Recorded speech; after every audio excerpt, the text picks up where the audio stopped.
Are we here? David, what's up, man? Good to see you. Giggles, welcome in. Gloria, John, Sarah. Today's Thursday. Usually we would have a job, but not today, unfortunately. So it's going to be another kind of chill, easy prep day. And tomorrow we'll get the truck loaded kind of day and get everything sorted out and organized. Finalized, stuff like that. So today we just got a couple little things to do, nothing hard. But we'll hang out for a little while we work on that stuff.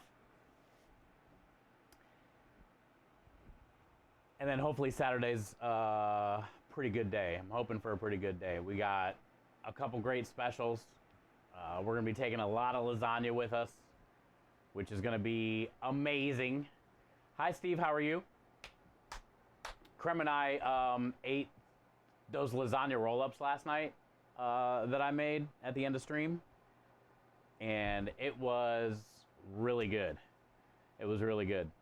So I know the lasagna is going to be pretty amazing. So that's going to be a fun special to bring. And then we have the creme brulee that we finished yesterday as well. Actually, we're going to be trying creme brulee today. So I froze one, and then I thawed it out this morning. And then we'll try one from the refrigerator, and we'll see if there's like any difference from a frozen one and a regular one. So we're going to do creme brulee science today. Good to see you, Radio. Steve, thank you for being here. Giggles is 26. That is not good. We just got a Lovies raid. What is up, Raiders? We're literally just getting started. We're just getting started. So it's good to see you. I've been seeing you've been posting, getting stuff ready, getting the word out there, saying, hey, we're still here. Here's some of the shit to look forward to. I've been seeing the burgers and the dogs. All the things. So yeah, thank you, man. Thanks for the raid. Good luck on 2025 for you guys. Happy New Year. Couple more months. Yeah, couple more months. And then it's showtime. We've been pretty slow, sort of. December and January so far as like the weather's kind of been cold here. So when we've been out on like Wednesdays, Thursdays, and Fridays, which is our normal days we go out, sometimes Saturdays, sales are down a little bit because, a lot of people don't want to like come out and stand at the truck and wait. But it hasn't been that bad, but still it's been in like the 40s. A lot of our jobs the last, I would say month. But, some days are better than others. You know how it goes. And you just got to get out there and try. That's all we can do. Hi, Texas. How are you? We are in the Woodlands, which is North Houston. North Houston. Like, today's a beautiful day. It's, if I had to guess, 50s, maybe 60s. The sun's been out. Like, this. Too bad we don't have a job today. We had a job Friday and Saturday this week, but they double booked Friday by accident, which you'll have that as well. And it really sucks. So we lost our Friday job, but we still have the Saturday job, and we didn't book like a Wednesday and Thursday this week because those two jobs are going to be pretty busy. So I needed, also, they're a different menu. They're kind of like a limited menu, so it would have been weird to set up for one day to go out on a cold day, maybe. I don't know. Anyway, so that kind of screwed us over for this week, but we do have a Saturday job this week, so that's kind of what we're doing today is going to be the last little bit of prep we need to do. Tomorrow we'll get the truck loaded and set up for that menu and on Saturday, and then I'll fire a lot of the stuff on Saturday. We did knock out a lot of cool stuff, so... you're in San Antonio. Nice. 62 and sunny. Yeah, it's not bad. We got really lucky this year. Dallas had like 3 or 4 inches, 3.5 hours north. Here in Houston, we didn't get to see any snow. It's been cold, and we still got like next week coming up. Monday, Tuesday, Wednesday are all back to pretty chilly again. I think one of those days is supposed to be possibly in the 20s at night. So that'll be the coldest it's been so far this winter, and that's coming next week. But thank you for the follow, Texas. Appreciate that. God bless Texas. Oh, thanks, Gloria. Yeah, I mean, you know, we've been live every day like normal. We prep every day if we're not out on the truck cooking for the customers.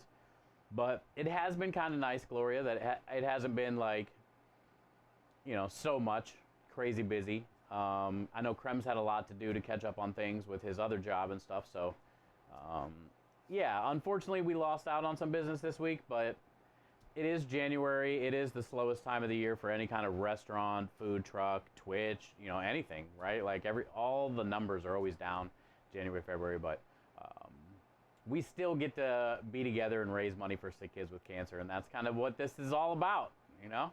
The day-to-day of running a food truck business, charity food truck business, you know, it's kind of cool. It's kind of cool. We're very lucky we get to do this every day.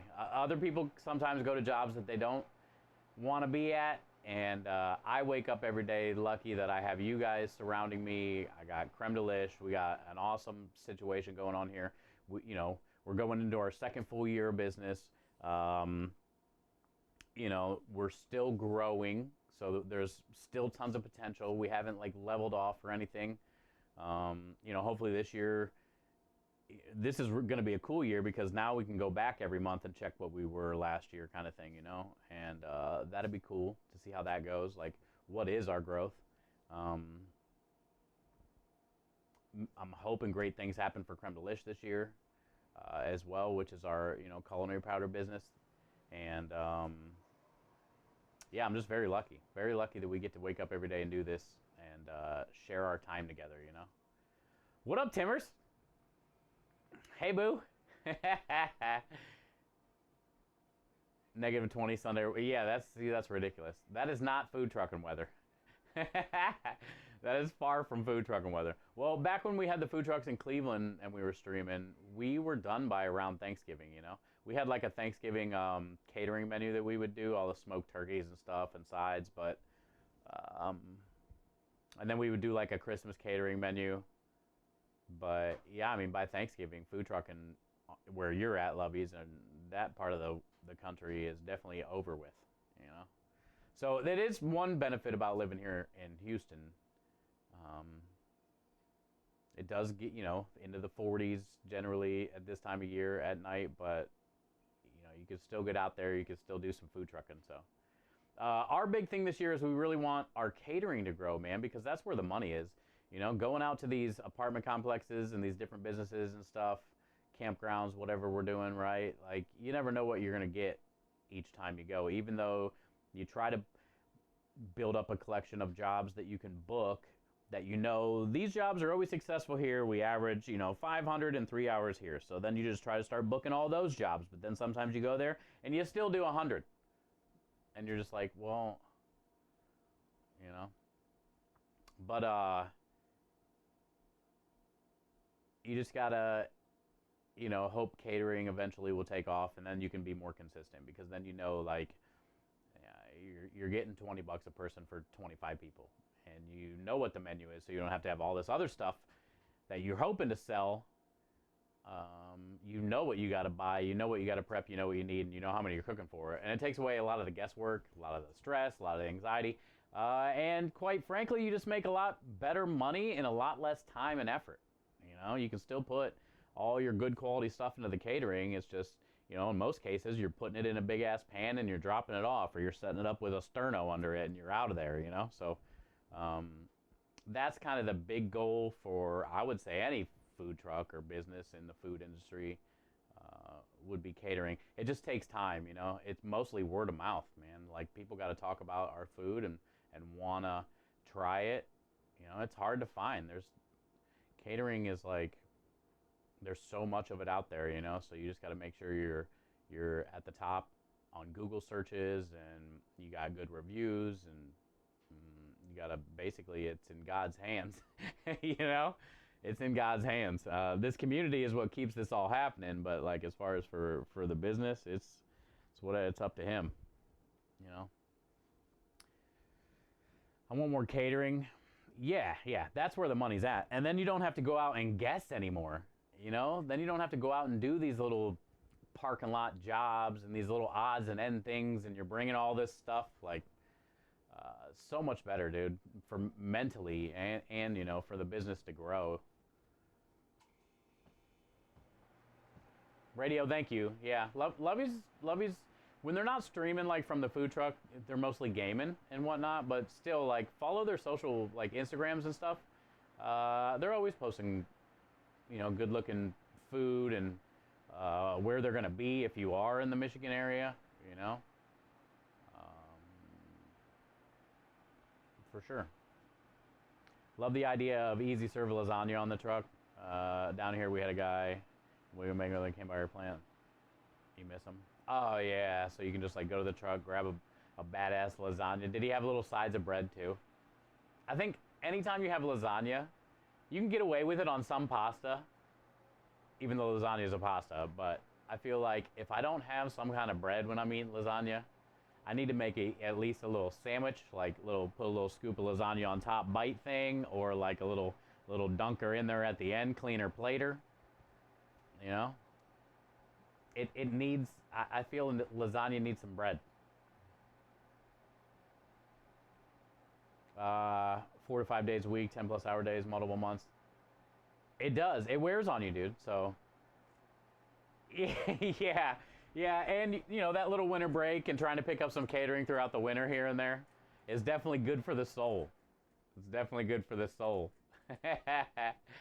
Dude, that's the thing about the restaurant business. Like, you're definitely got to be built different. You got to give up a lot, you know, your life essentially, to the business, because it doesn't stop. You know, especially if a lot of the restaurants that I had through the years were lunch, dinner service, and brunch, right? And then sometimes it would be full breakfast, lunch, dinner, and Sunday brunch. You know, sometimes it wasn't, you know, breakfast, it was just brunch on weekends kind of thing too. So either way, restaurant business like never stops. You never truly get like a day off, you know, like something's either somebody calls off, dishwasher doesn't show up, whatever, or something, you know, you got to make an order, or, you know, the dough that day needs rotated, or the corned beef that day needs flipped over to the other container. You know, it's like there's never like truly a day off in this business. So it's hard to sometimes get that mental break that you need, you know. It's rough. But I don't know, like, if most of us don't know why we do it, we just do it, right? Because the money's not good. No bonking. The money's not even good, to be honest. So it's like, why do you put yourself through all this shit if the money's not even good?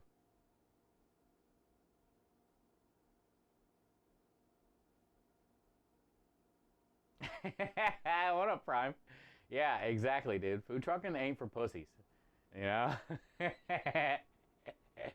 Hi, Carl. Good to see you, bud. Prime, good to see you. Packet, good to see you.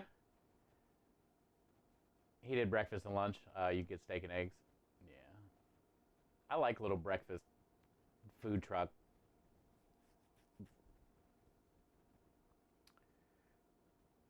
Profit margins are small. They are, dude, especially with the price of food and the amount of time that it takes. I mean, I don't know. Everybody's trucks are different.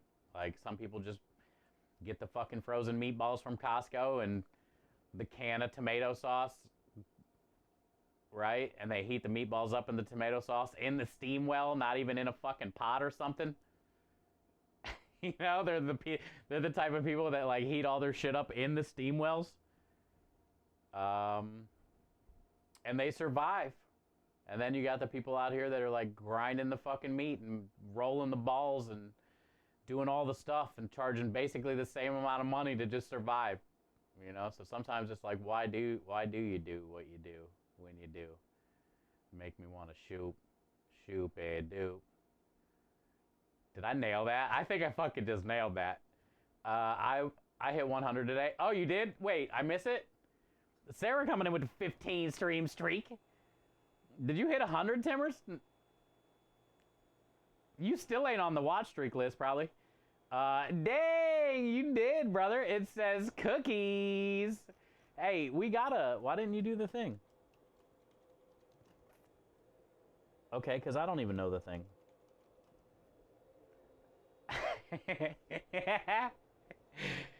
Let's go, dude. Timbers, thank you for the 100 stream streak. Sarah, sorry about your 15. I appreciate it nonetheless, but Timbers, way better than you. Sarah, try to be more like Timbers, but thank you both. Hi, River. How are you? Good to see you. Welcome in. Double, good to see you. Thank you for being here on the YouTuber. You're a boober. Sarah, I take it back. Don't bonk me. I take it back. No bonking. River, good to see you today. Welcome in. Welcome in. We're going to have a pretty chill day. I think I am going to get the propane on and get this pot boiling. We got to get some penne pasta in there. Ah, I wasn't expecting that. I thought there was going to be like a new one, like a face punch or something. Oh, you know what we need? I wonder if they have one of those. You remember the little thing where you like shoot the gun and then like the little contracting mechanism comes out and then there's like a boxing glove?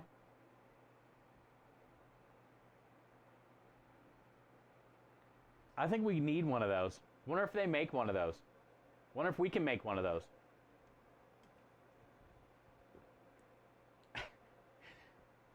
I don't know if I want one of those. I already get a lot of bonkings. I don't know if I want face punches too. Also, who knows what you're going to do to the customers? Hi, Bluesy. Your hair is doing it for me? What do you mean? Can you even see it? Oh, I guess. It's kind of like hanging out the back.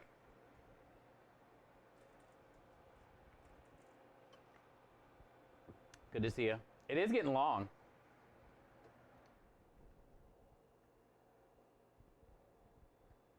It's like, if I wear it out, this is what I do all day. Oh, hey, what's up? Oh, yeah, it's nice to meet you. Good to see you. Oh, let me get my truck. It's like all you do is get the hair out of your mouth. I don't know how people...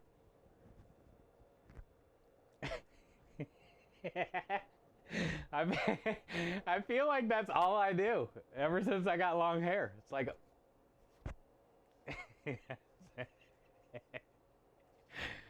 Braid, Steve? Oh. What up, Reflex? Double, don't laugh, dude. You get long hair one time and tell me you don't do this all the time. You don't even want to try to roll down your window without something on your head while you're driving, especially the Mustang.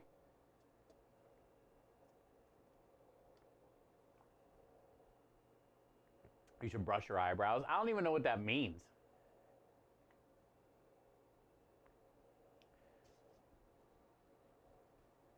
Even when it's up? Yeah, there's still like little pieces that are just like, it's always like right in the corner. It's like a such bullshit. When you cutting it soon. True. True.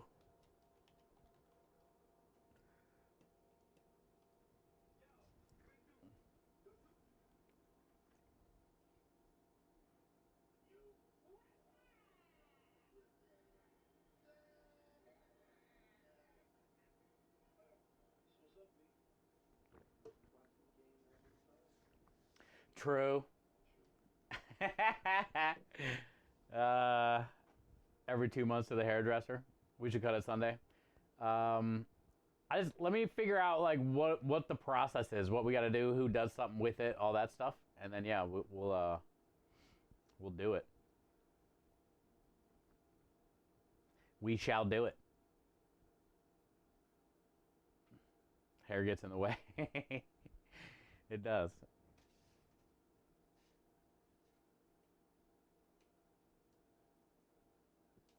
The finger smear thing? Like I'm evil, Bluesy? I'm not evil. Only evil people do that. Hi, Aki. How are you? I'm not evil, Bluesy. You do that.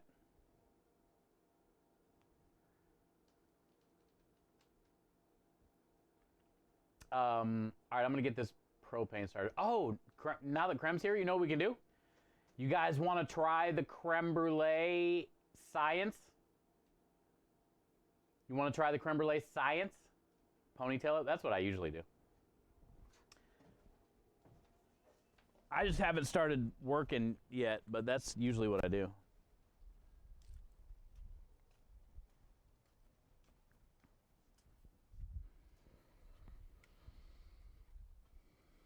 All right, so I froze one creme brulee last night, and then the rest were in the fridge. So we're gonna try both of them and see if there's any difference between the frozen one, well, the one that was frozen and thawed out, and the regular one.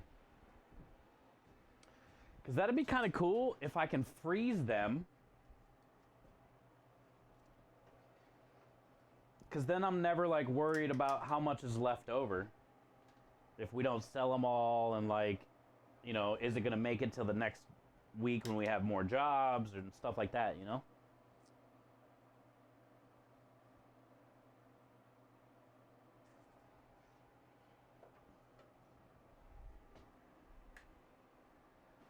Just for food cost. You know, it's good to know for food cost. Because, like, if the frozen one isn't good, and we determine that, then, like, say we have leftover creme brulee after our Friday night job, and then we don't have another job till Wednesday or Thursday or something, they might not still be good, you know?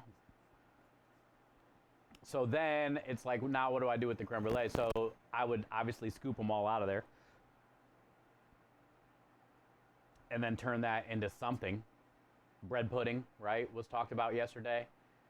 You know, some type of like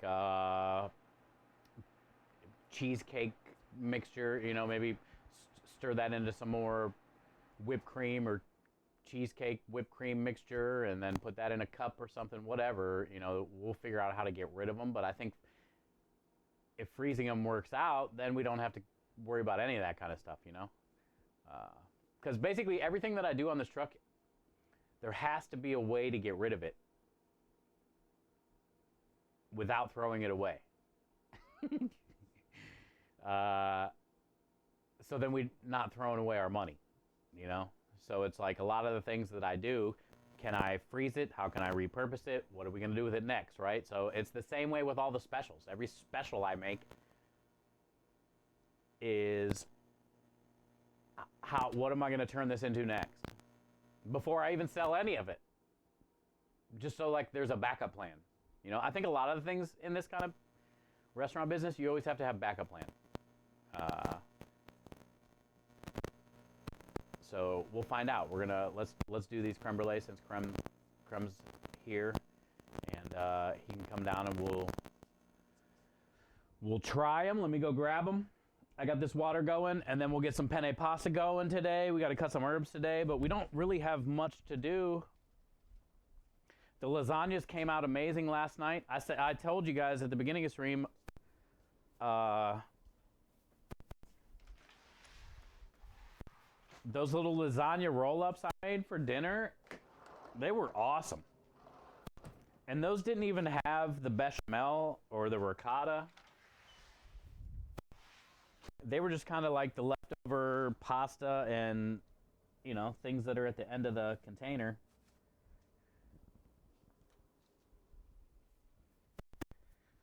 And it was really good. So I know the lasagna is going to be great. The noodles didn't have like any type of like spinach flavor to it, but they just had like a nice chew to them because they were like fresh, you know? Penne? Yeah. The penne, the last time we were here at this place for New Year's, we sold double the amount of penne compared to spaghetti.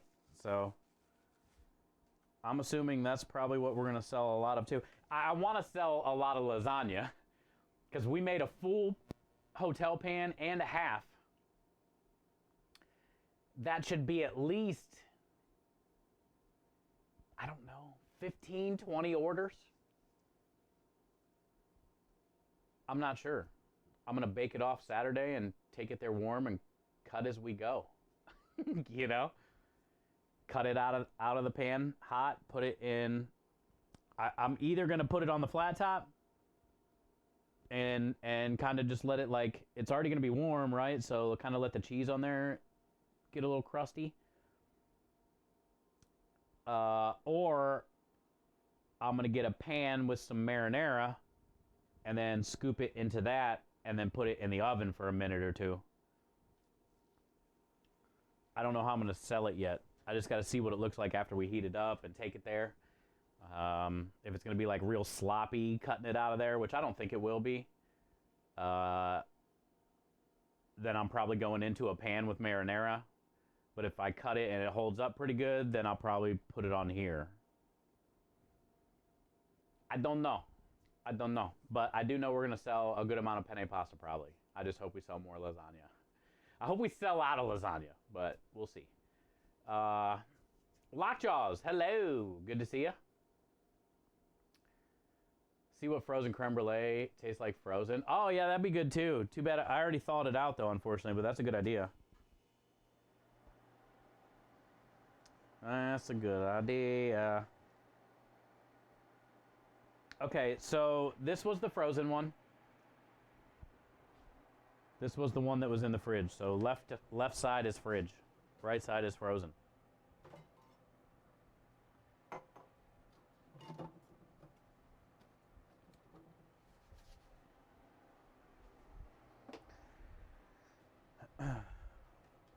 I personally don't think there's going to be any difference.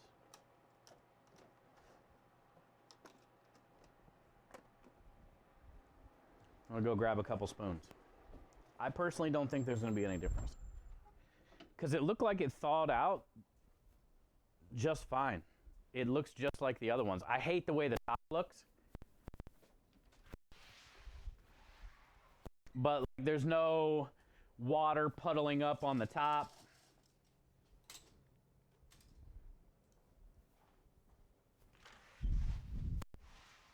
There's no change in color. So honestly, I think it'll be just fine.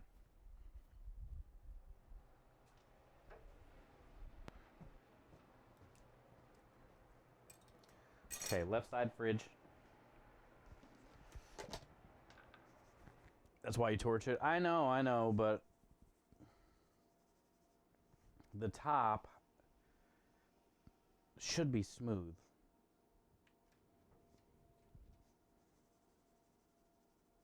It's just a thing, you know, thing that I want to try to do.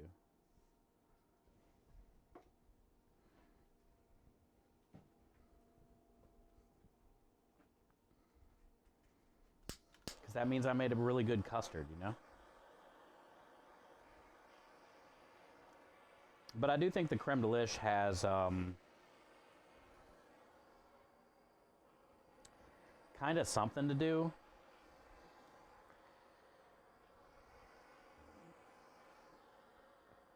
with how it like sets, because of, you know, it is a powder, and you generally don't put powder in custard.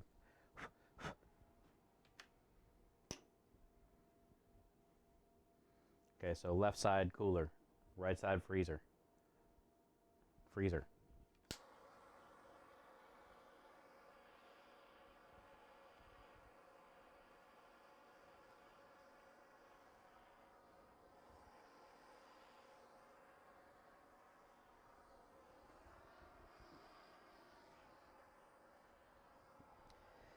The key is you don't want to hold it in the same spot very long. You kind of want to hold it till the sugar starts to move.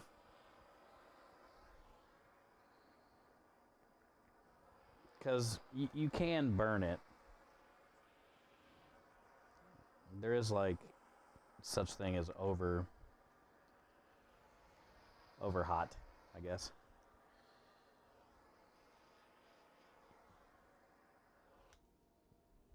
Okay.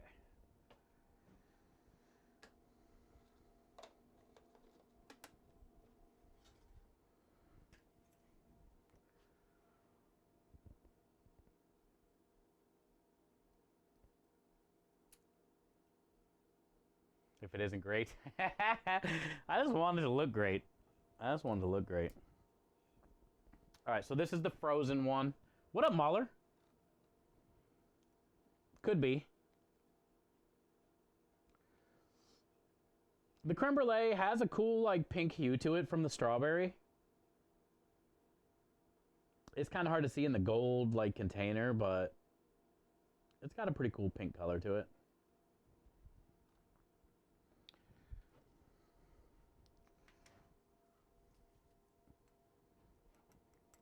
It's so crispy.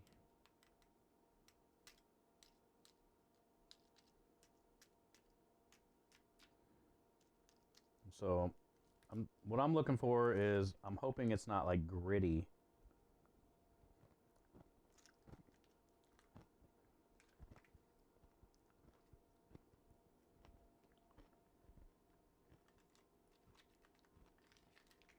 Yeah. Which I feel that kind of is. But I'm kind of thinking this is going to be the same way.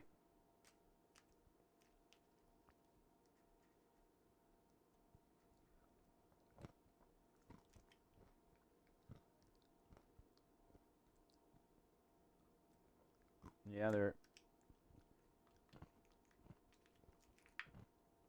texture's the same.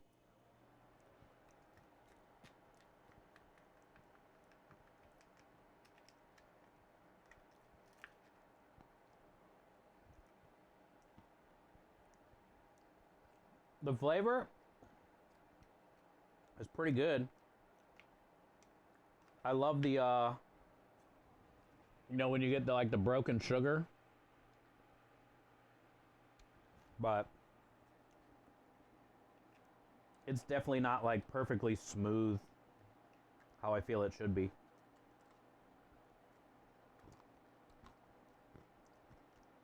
And I think the last one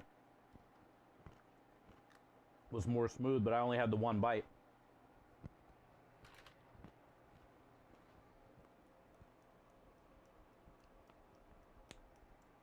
Nonetheless, like, it's good. It's good, but we'll see if Krem says it's like a different kind of texture. We'll see if he says it has a different texture to it. But nonetheless, it tastes good. So, and it worked. They set the frozen one isn't any different. They both had that same like texture. So, hey, what up, Kev? You be down a few? Yeah, no big deal. If it's gritty, something didn't break down right. Yeah, it's not gritty. It's just not like perfectly custard smooth, I feel. Like the last one, you know? It's not like tapioca pudding. But also I feel like, you know what it reminds me of, Mahler? Like the feel of it is almost like light. It's more light than dense. Almost like after I filled them, I needed to like pick up the pan and drop it 10 times and like really settle it is what I feel like it needed. Because it was kind of weird. If you notice, I don't know if you noticed when we baked it, and I took the foil off last night after the hour. It was like rising in a way, you know what I'm saying?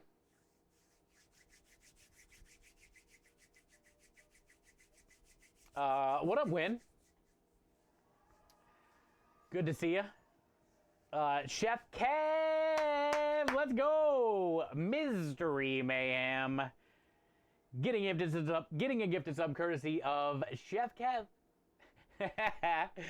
Thank you, man. Thanks for the love. Good to see you today. Welcome in, Win. Good to see you today. Cheers to you. Cheers to you. It rose like it had baking soda? Yeah, kind of, you know? Almost like it was a souffle. It was kind of weird. It was kind of weird. But yeah, I mean, the flavor's good.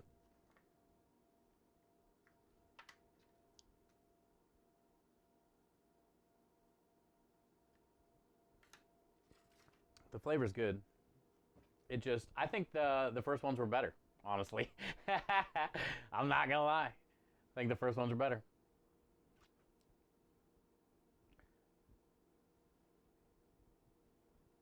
Oh, you are? That's cool, man. 5 days off is like, basically you got a vacation. In this business, shit. You got 5 days off, that's a vacation, dude. And I'm glad you're getting to go out and enjoy it a little bit. You get to literally touch grass. Feels like a vacation. Yeah. I mean, you could have treated it like one. You could have like went somewhere for a couple days actually. I wonder if it was the Nesquik. I didn't use the Nesquik. That's what's weird about it. I just did that strawberry puree stuff, which was, you know, it couldn't have been that.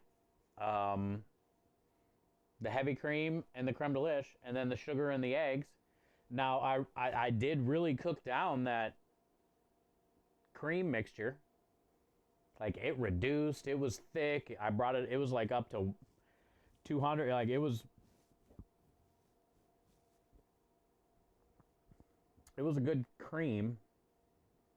It mixed well with the eggs. The tempering wasn't messed up, right? Because there wasn't like scrambled eggs.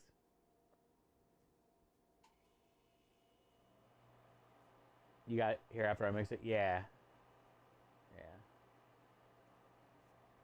I feel like it's got a different texture than last time, so I don't know. Because I was thinking about doing the strawberry creme brulee again for Valentine's Day when we're there. But if I do it again, I'm doing it different.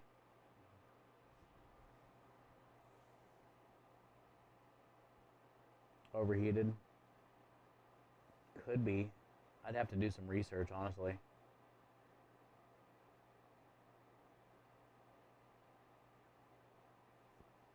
Because it was just weird that, like, I feel like it could be overheated. Because when I took the foil off, you know, it was like, you could tell that it rose and then it kind of deflated a little bit.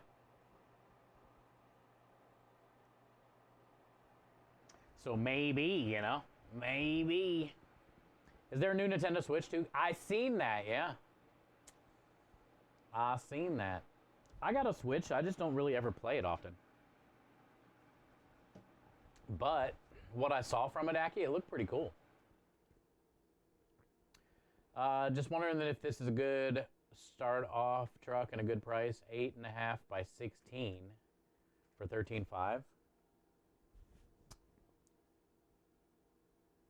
This is the new truck. Wait, is it like the truck that you drive or is it a trailer? 8.5 by 16, you're talking about a trailer, right? Like that you pull with a pickup truck?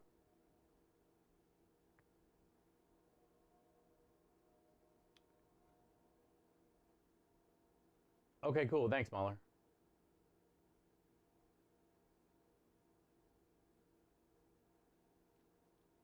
But I would say, as far as like if it's a new trailer, a new 8.5 by 16. This is a 7 by 14. Yes, trailer concession. Okay. But yeah, brand new 8.5 by 16, 13.5.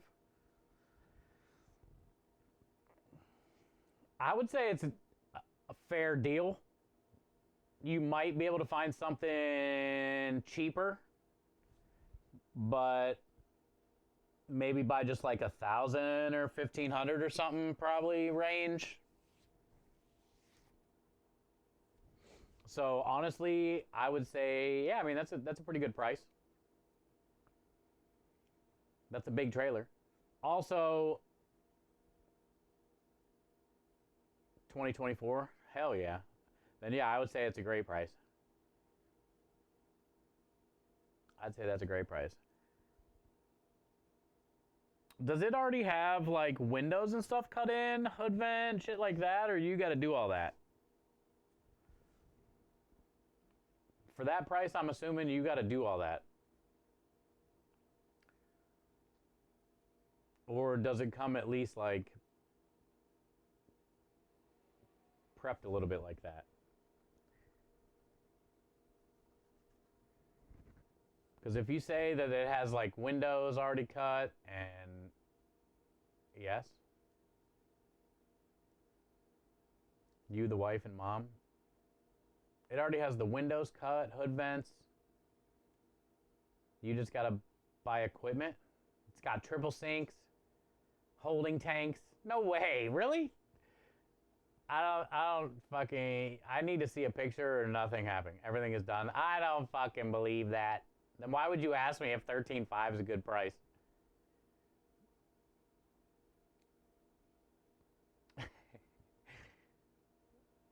That's like a dream come true. What do you mean, dude? You should pay like double that. Hi, Duncan. How are you? Just the water tank and sink. I mean, still though, you said the windows are cut, the water tank, the sink.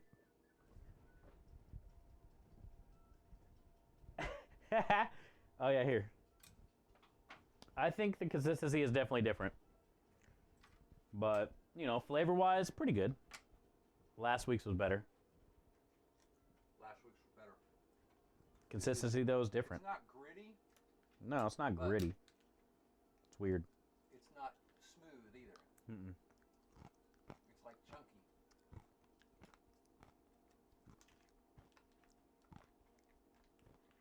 It tastes good, though, you know? Mm-hmm. To where it's like, nah, we can't sell that. How many did you freeze? Just the one. Yeah, I wouldn't freeze anymore. Much better if it's not frozen. But it tastes amazing. Good. Hi, Swan. Creme got here right as you got here. We were trying the strawberry creme delish creme brulee. It's no apple crisp, but it's still pretty good. The first one we did was better, though.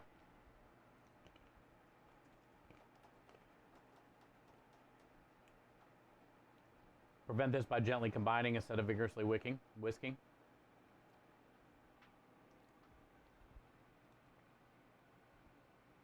Can rise because too much air is incorporated in the batter or mixing? Oh, that makes a good point.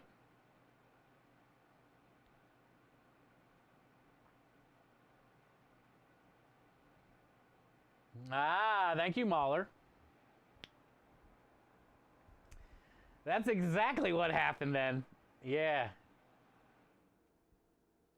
Basically, I overwhisked the eggs for sure. They were pale yellow. Yeah.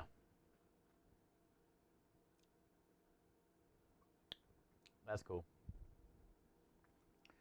What up, Rui? Hi, Crawl. How are you? Welcome in. Not everything, just basic. What I meant, like electric flooring, lights, a salad. Okay. Then yeah, River, I would say heck yeah, man. And that's number one. That's good news for you and your family, because that's doable. And then you're gonna need, you know, probably another, especially depending on equipment and stuff and all that kind of stuff. I mean, it's endless. Another $1 million. But yeah, 13.5 is a great price, dude, to change your life. You had it again at lunch. You did? You were thinking about it so much, you ordered for lunch too? Was it just as good the second day? Carl, good to see ya. Thank you, Rui the Rooster. Rufio, Rufio, Rufio.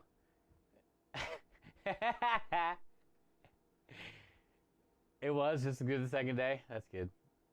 I like to find a Scottish song for my tune. Yeah, you still owe me another one, so. We'll find a good one, man. And you let me know, Aki. Warhide sent me one last night, so I got to make that. Keep your roofies to yourself.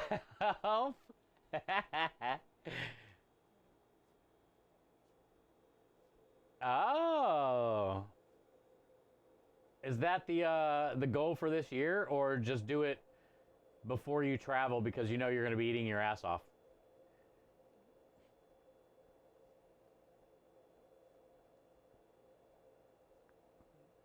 Wednesdays and Thursdays you eat so well. That's good. It's good to look forward to those days. Hi, Marty. Came across a comedian who does a series called Baked Baking. I followed. Now, that's fucked up, Marty, by the way. No creeping.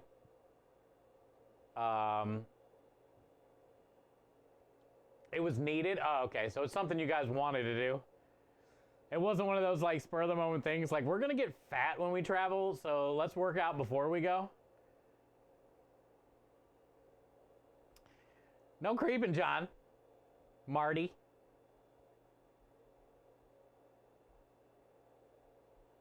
It's been good, River. I had to go to the store today and grab buns for Saturday. I did grab a couple half hotel pans. I got a squeegee. I squeegeed all the water out of the cooler. There was just a couple things I had to grab. I got another case of Coca-Cola. Things like that. Hi, Rebel. Rich.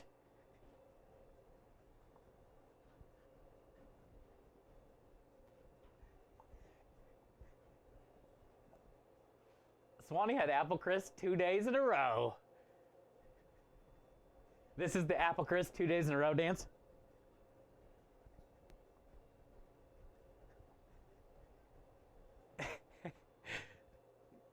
A mop? No, it was cheese.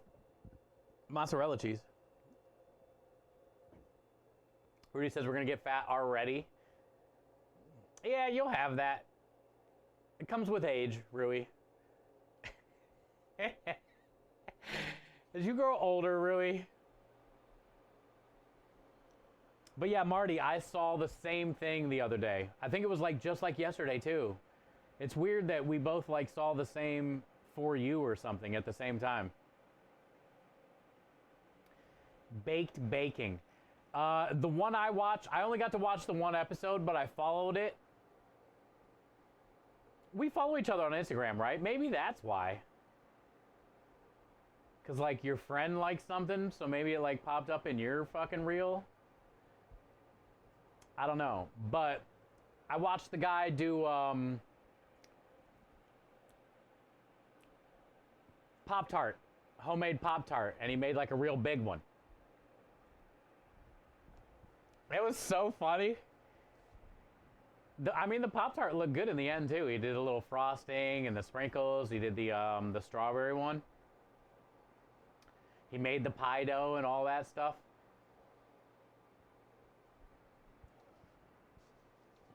It's definitely a good watch if you guys have Instagram. Baked Baking. I want to watch more of his videos.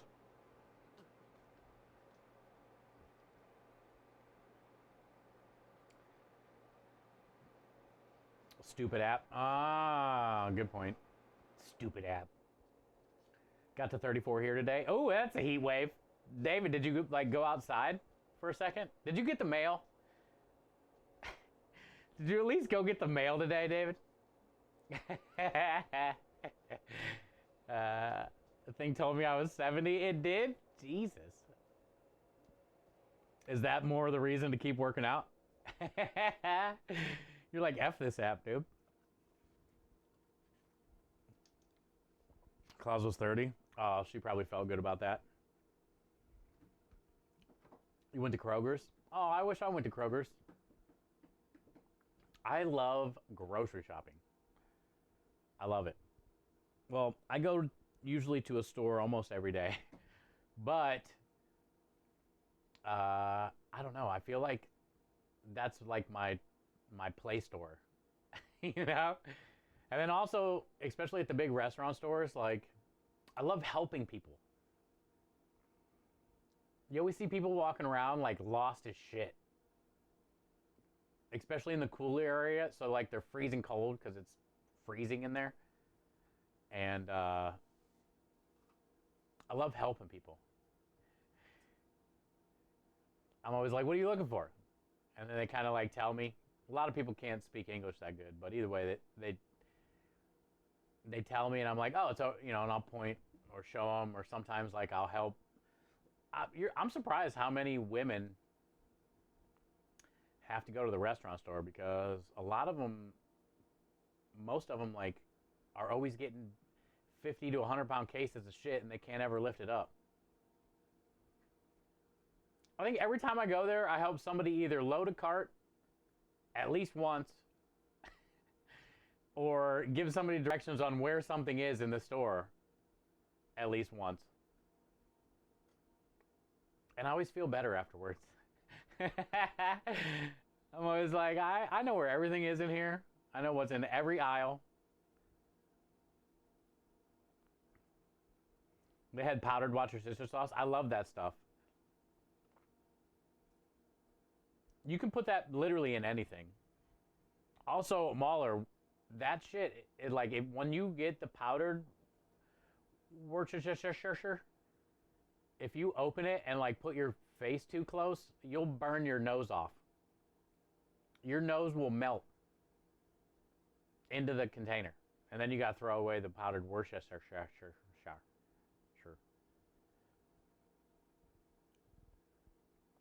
Might have found a way better truck.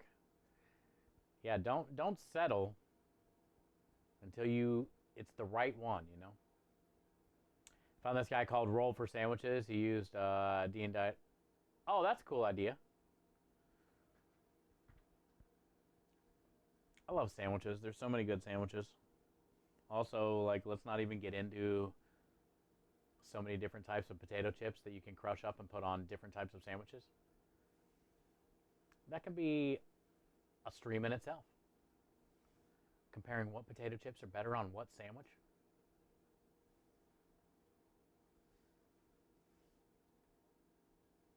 Hi, DJ Skids.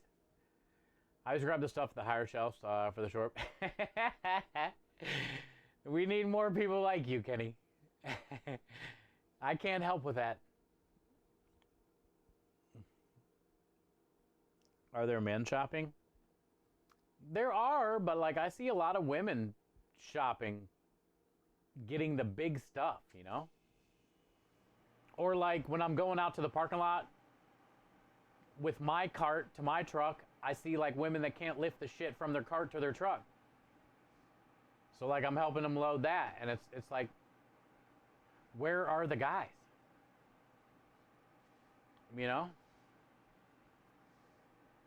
Like there has to be a guy that works where they work. Like why do they send them to go get all that stuff? Like I get being independent and shit, but also it's like, what's wrong with the guys? Are they lazy? Like why are they sending? It's ridiculous. They got like 500-pound cases or 500-pound bags of flour, and it's like, how are they gonna get it fucking in the truck? Can you help my But I always feel good about helping them out because I talk about it all the time. It's so easy to do something kind for somebody, and it doesn't have to be like picking up their flower. It could be just like opening the door for someone or saying fucking hell, acknowledging somebody, listening to somebody rant. You know? It's always good to try to be better, you know, when you can. Zesty cheese Doritos and ham sandwiches is the best. That's for a podcast or, you know, another channel, but I don't disagree. Also, I think there could probably be a better combo for a ham sandwich, you know? Just saying. Like, don't knock Mrs. Vicky's kettle cooked jalapeno. You feel me, Kenny? Little kettle cooked jalapeno crushed up on a ham sandwich. Probably be pretty fucking good too. Zesty cheese Doritos is great, my friend, but, you know, Miss Vicky's sweet Maui onion. Woo! Woo!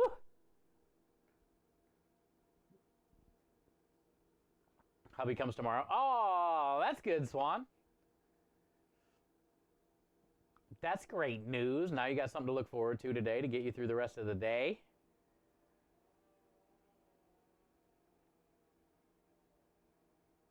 Hopefully he brings some food or something.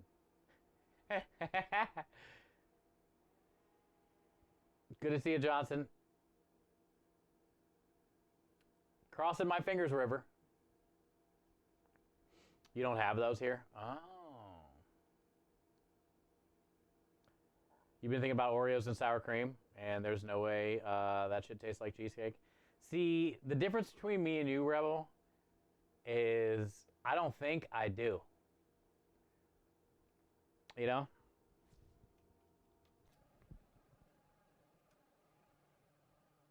I take what I want.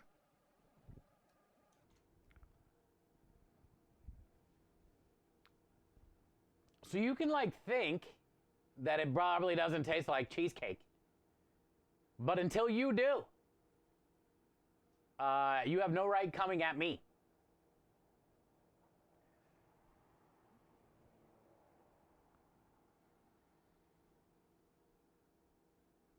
Has anybody else done Oreos and sour cream, or am I the only weirdo? Hi, Phils. How are you? It does taste like cheesecake. It's kind of weird at first, though, in your head, though. And it does have a little tang, but so does cheesecake.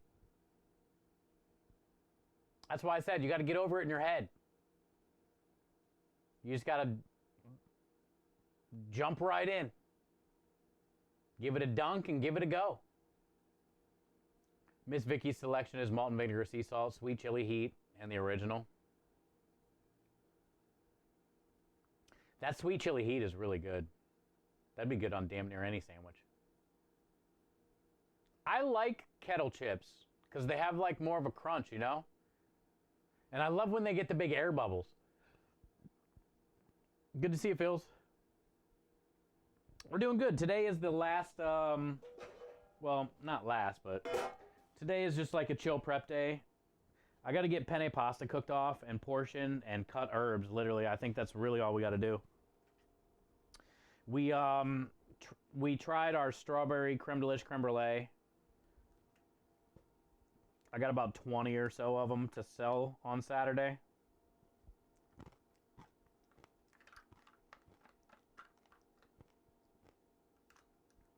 I don't hate it, but I don't, you know,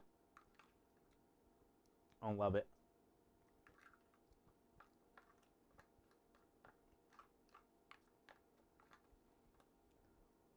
But we can sell it. That's all that matters.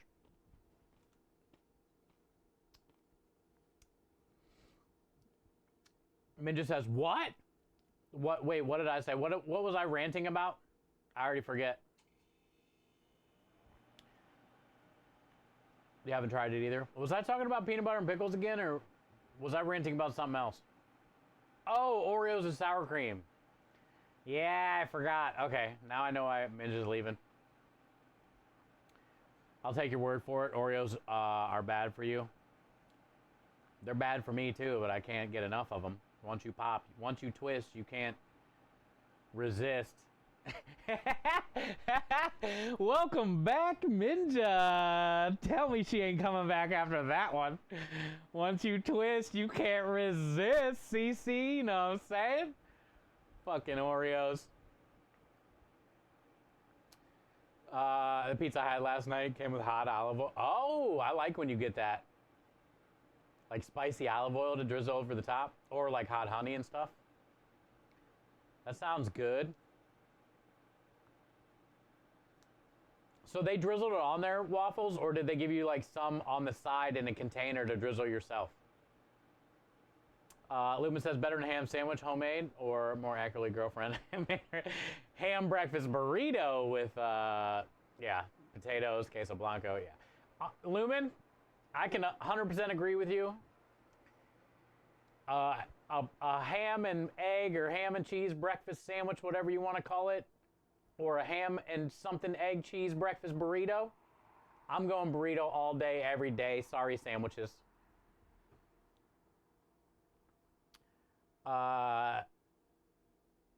Slice back in. Hi, Radio. Welcome back. Minja, are you back? You love Oreos? I do too. Check food porn? Okay. Oreos in one hand, insulin in the other. Your diabetes says no. Swan's like, she can see Cece. Cece's the type of person that, like, as he's sitting in his reclining chair watching TV at night, he'll have like hidden Oreos in his like little shirt pocket. So May can't get on his case, or his wife.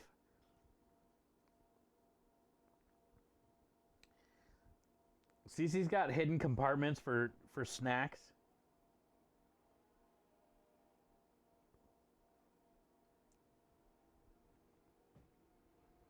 You just made a hot ham and cheddar, yeah, quesadilla. See, that's about the same as a burrito. It classifies. It's more of a burrito than a sandwich. And I don't care what type of bread it's on. I don't care if you give me a badass croissant. I would still rather have a burrito. 100%.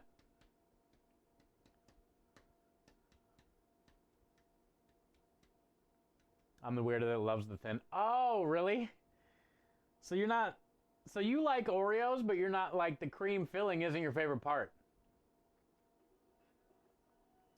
Well, that's okay. It's okay to be different, Minja. At least you like Oreos. Wait till you try creepy Oreos, Minja.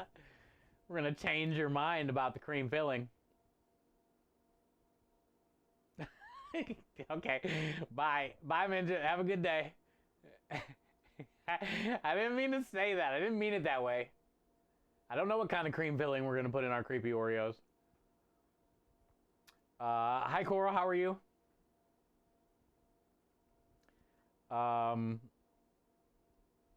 Too much cream filling. It does kind of have that feel to it, doesn't it? You ain't wrong.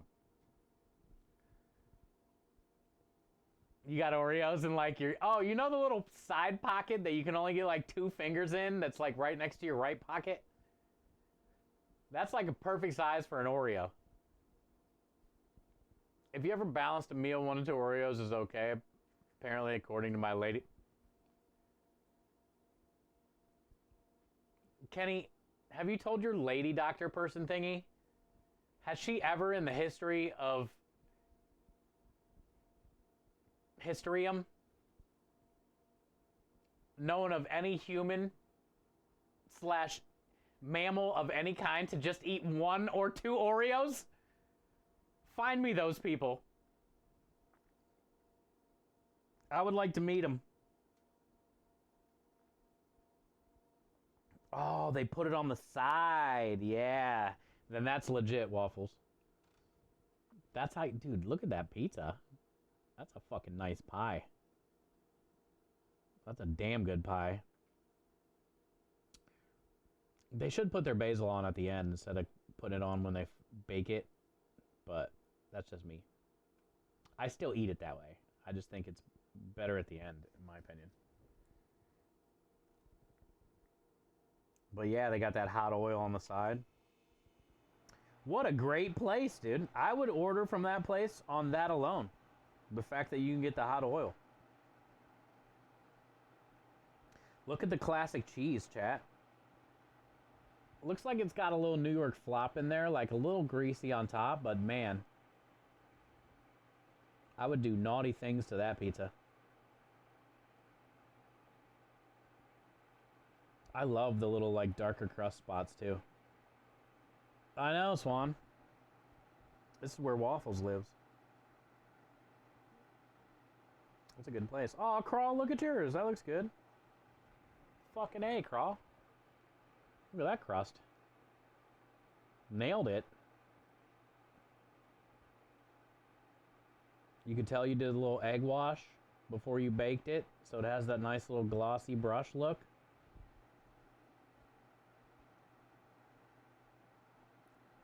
I'd say you killed that one.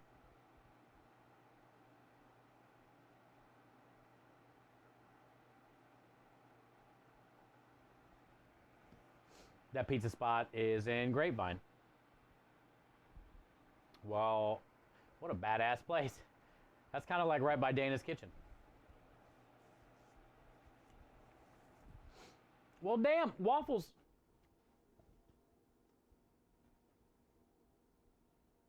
We're going to be near there for the, Johnson's trying to get together a meetup in March for anybody, you know, that wants to try to stop out. It's probably going to be at Dana's house again this year. And Krem and I were just going to bring some food up, stay the one night, and then head back the next day.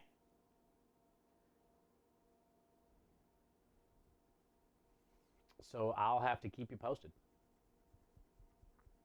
Good looking pizza. It did look good, didn't it? You're back, Cece. Welcome back, bud. Thank you. Bluesy, you won't touch Oreo? You got to restrict yourself now. Yeah, I get it, but still, 1 to 2 Oreos. Like, could you imagine? That's like a tease. That's only enough to, like, you know, wet the whistle. It's only enough to wet the whistle.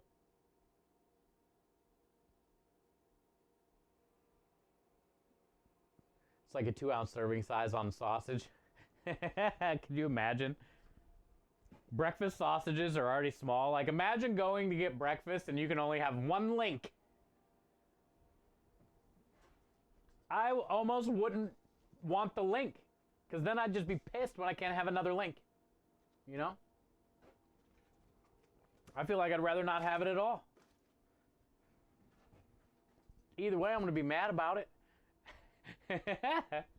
I'd rather be mad about it without the taste of meat in my mouth. Don't clip that. Now I have to find a new place to hide my snacks. Did May May hear? Or wait, was the wife listening? She know about the hidden Oreo in the 5th pocket? Cece, you know what you need to do? You need to cut secret holes in, like, a pair of sweatpants or something. I'm gonna go grab the noodles.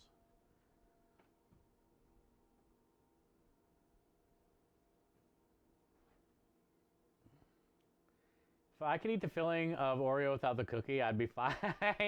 That's what Minja doesn't like, and I kind of agree with her. I don't hate it, trust me. I've plenty of times twisted it, dragged a couple teeth marks down the damn thing. You know what I'm talking about? Because most times, unless it's kind of chilled, that middle doesn't come off in one go. You know, usually there's a couple scrape marks in that thing, you know, and then you might have to twist it and put a tic-tac-toe in that cream filling. But it does have a little bit of, like, lardness to it. If you eat too much of it. That's why I like dunking them. Because then the cookie's soft. The cream filling is soft, but then you kind of, like, get a little bit of that milk flavor in there with it.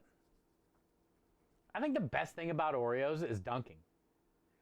Like, if I'm going to go get a cookie to eat, like right out of the pack, most of the time it's not going to be Oreo. If I'm going to get a cookie that I'm trying to dunk in some milk, you know, Oreos is in the consideration. But if somebody's like, here's some Oreos, but you can't have any milk, I might even pass on that.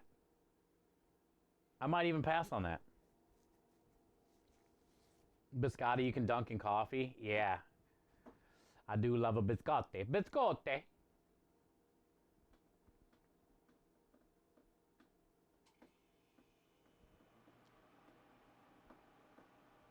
Eat healthy, exercise, and die anyway. Best bumper sticker I ever saw. I saw an awesome, I almost took a picture of it last night at HEB when I was at the store yesterday. There was a Jeep, gray, newer Jeep 4x4, and it wasn't even a bumper sticker. It was like a decal that they had to like put on there. It said, I love boobies. And I was like, you know, I agree, dude. Whoever put that there. I don't know why you'd want that on the back of your Jeep next to your spare tire, but I do too. I think it would have been better if it was like, honk if you like boobies. And then like everybody's honking at that guy all the time when he drives.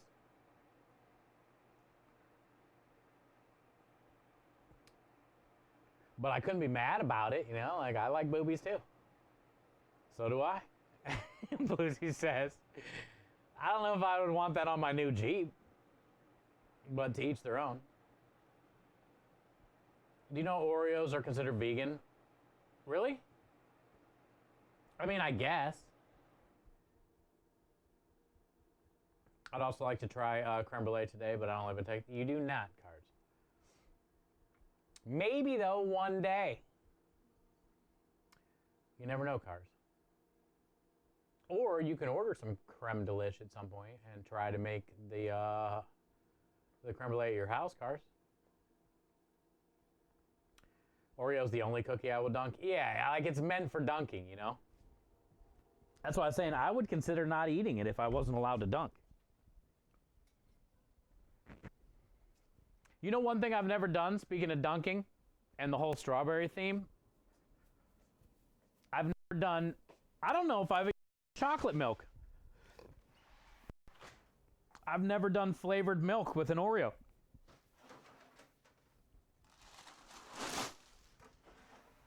It's always been standard. I don't see it being a bad dunk. Like strawberry milk, banana milk, whatever. You know, ooh, banana milk might be good with an Oreo, like the banana chocolate combo.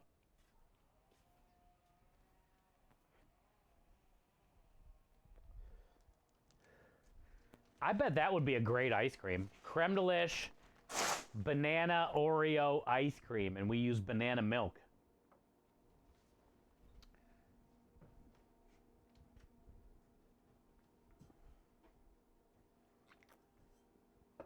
You're missing out? Yeah, I don't know why I've never done that. I've had to have done chocolate milk with an Oreo before, but I can't remember, honestly.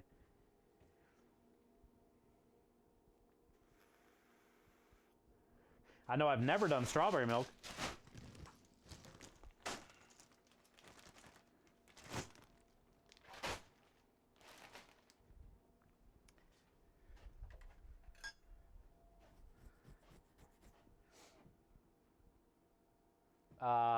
Rewatching Alien Romulus.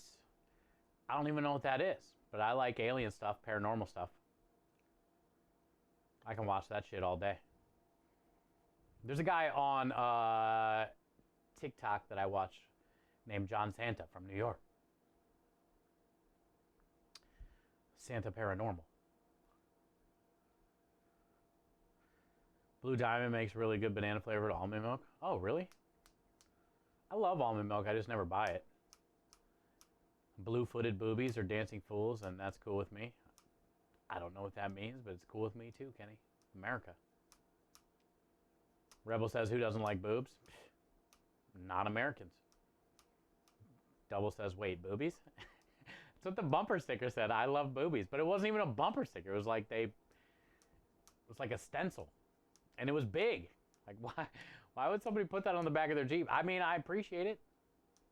That's why I almost took a picture when I was sitting in the parking lot and put it on Discord, but TikTok is calling. There you go. Oreos don't burn either. Too soon. God damn it, waffles. I bet the cream filling of an Oreo burns. That you could use as a fire starter, possibly.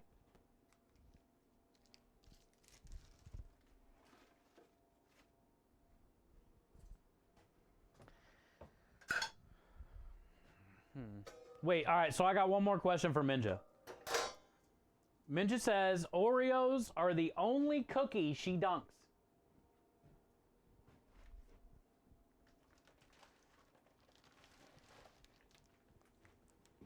I feel, I don't know how many else feel, but I feel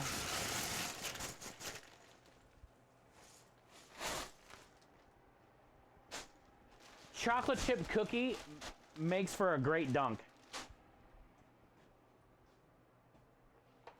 Chocolate chip cookie makes for a great dunk, especially like when you dunk too long and a corner falls off on a couple dunks. And then like at the end of the milk, you get like the leftover basically cookie milkshake. The chocolate chip cookie milkshake. Don't get me wrong, I love the, you know, if the Oreo falls off and you get the chunky Oreo milkshake milk at the end. But I still feel like, how do you not like a chocolate chip dunk every once in a while? You dunk biscotti and, ooh, pecan sandies. Those need milk. Those things are kind of dry, but they are good. Oreos and chocolate milk sounds like insulin and IV to you. It's gotta be good. I mean, think about it. Oreos and milk are good. How can Oreo and flavored milk not be good? It's like strawberries and cream and chocolate. Now, see, Gloria, that could be something we could make and ship easily, yeah. Biscotte. I've made a bunch at all my different restaurants. Damn little bag of pasta. That was a 10-pound bag. We probably just put in 7 pounds. That's all we got left.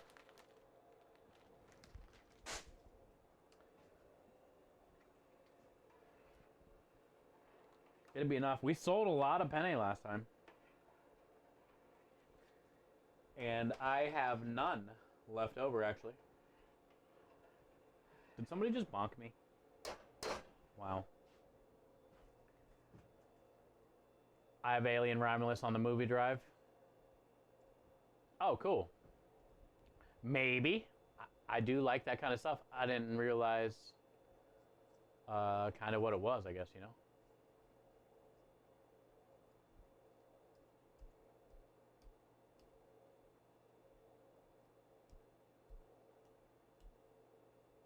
I mean, also according to Instagram, social media stuff, apparently the ships are here anyway.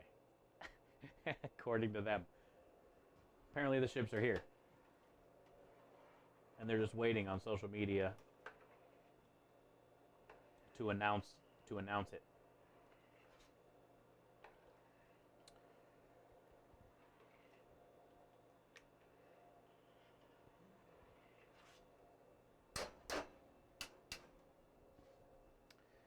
At the farmer's market, they sell 4 pieces as big as a finger. Oh, that's a good deal. 4 for $10. I would say worth it. You only need 1 at a time if they're that big.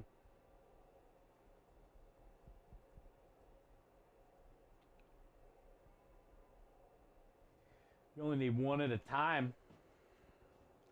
Biscotti's kind of time consuming. You got to bake it twice. If you want to do it the right way, so you can like really dry it out, but not have it be too dry.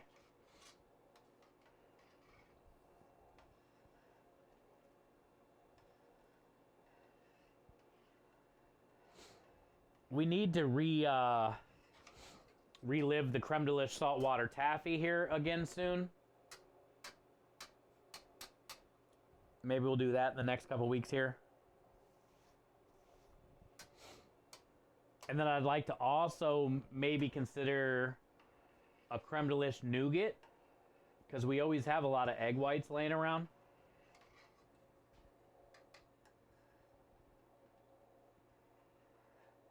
And then do something with the creme delish nougat.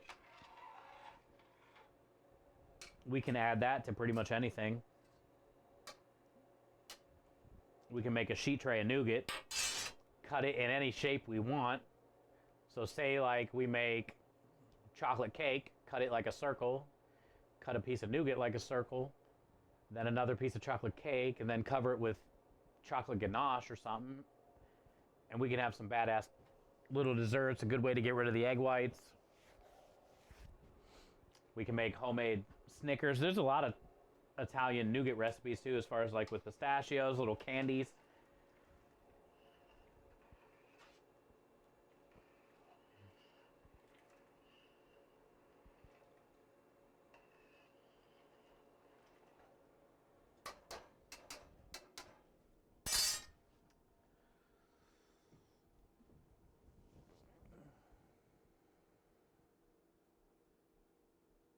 Cake donuts make a good dunker. They do. It's probably some of the best donuts ever. Those are Krem's favorite. Most people's favorite are like old-fashioned style cake donut.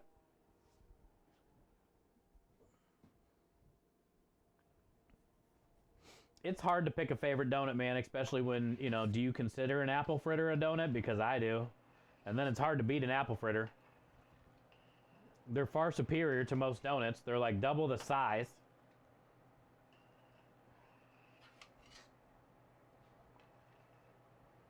But then also, like, I like a maple cream stick. Or a Long John, or whatever the hell people call them.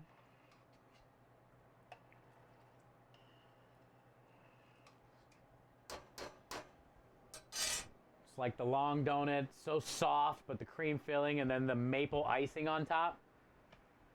I can probably eat 12 of those.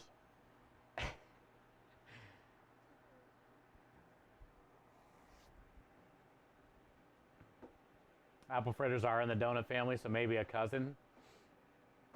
It's hard to beat that. Like, you know, a Krispy Kreme glaze. It's amazing, but you give me a glaze or an apple fritter, I'm taking a fritter. It's like triple the size. And you get cinnamon, little chunks of apples and shit.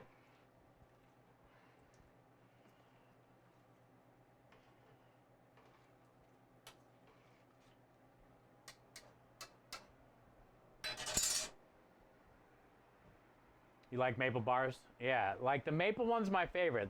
They make like chocolate covered ones and what other? Another one probably, right? But like it's got to be the maple ones. Which is also, by the way, the best Pop-Tart, maple frosted. You can fight me. You call them Long Johns? Yeah, that's a top 3 donut of mine. A maple Long John, apple fritter, and then what would be my third? I don't know, man. Like the classic glaze is great, but like how does that even beat some type of either jelly filled or custard filled? I don't know how I could put just like a straight up glazed over a cherry custard filled or something, cherry jelly filled. You know, the kind where you bite it and then it like smooshes out the back end on the bite. Falls on your shirt and shit. Like, how do you put that? How do you put a glazed donut above that?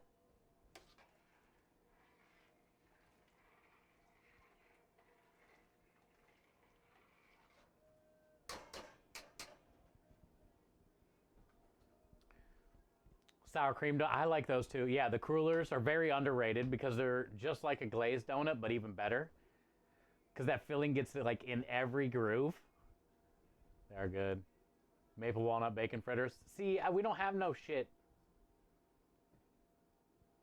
Also, Kenny, you know, beaver tails or whatever the hell you guys call those things. Is that considered a donut? Because don't tell me you'd rather have a glazed donut over that thing.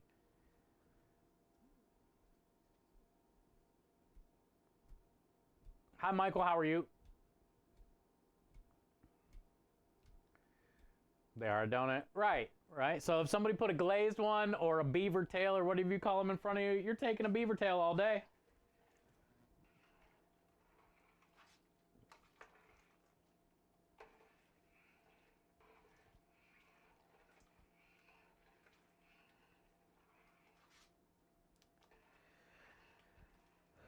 We got our donut fixed this week. I spent $5 and got like 40, 50 donuts. I don't even know. Well, it was like 40 donut holes, let alone 20 donuts. I'm good to go for about another month.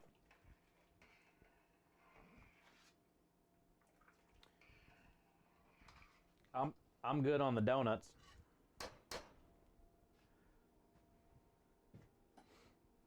Apple fritters over the top for you. Oh, it's almost just like too much for you, too intense, too big, just too much everything. I mean, you make a good point. It is pretty intense for a lot of people. Check out the general stuff. All right. We got about 30 seconds, and I think it's done because it's going to carry over too. Yeah, these things. Yeah, these are what I grew up with. That's what I'm saying. We can make a bunch of these with some of the egg whites and stuff. Try to dial in a creme de lish nougat recipe. Yep. I grew up with those things. Those little boxes that you would get at the Italian store. Damn it, Kenny.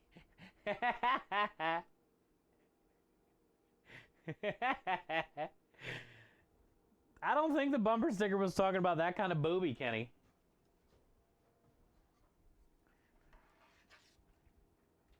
I think it was a different booby, bud. But thank you for the boobies nonetheless.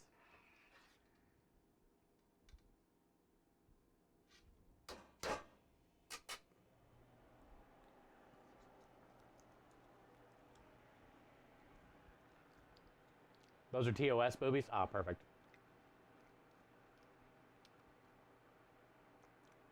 See the little white inside of there? That's what you want. See that inside layer of white?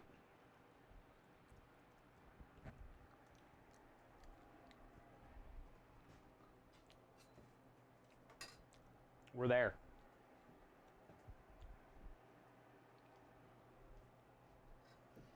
Oh, it's heavy.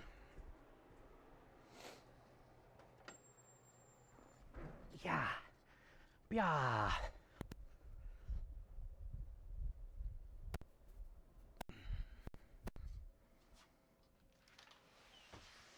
We're in.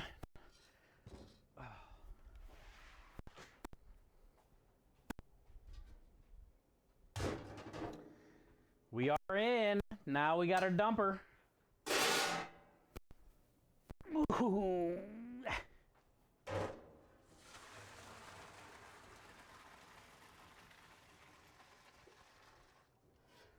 We got a dumper.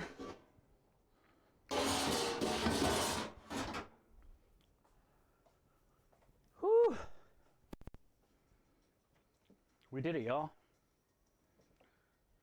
We still got to portion and do all the other shit, but we made it in. We didn't spill. We didn't burn. We didn't trip.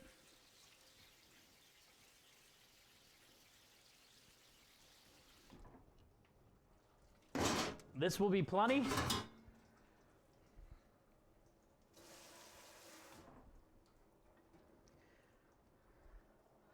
Hot. Hot. All right.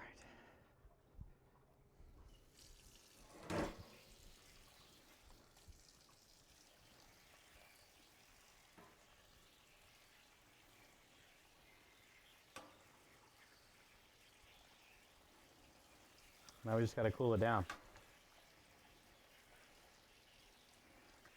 Simmer down, noodles. Simmer down now. Simmer down now, noodle. I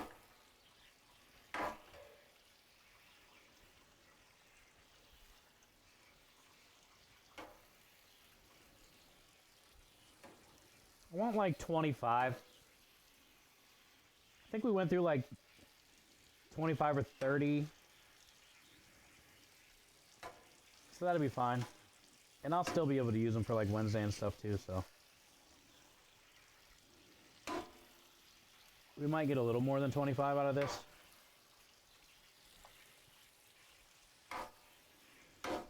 But that's okay.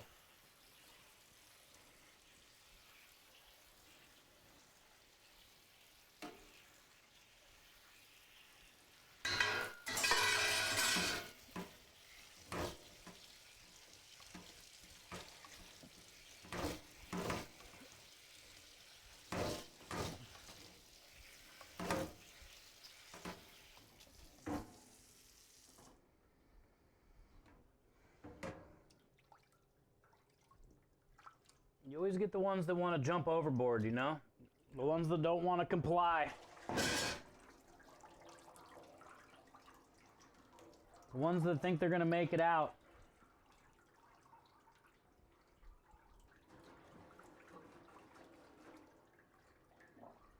Well, I'm sorry to say, Noodle.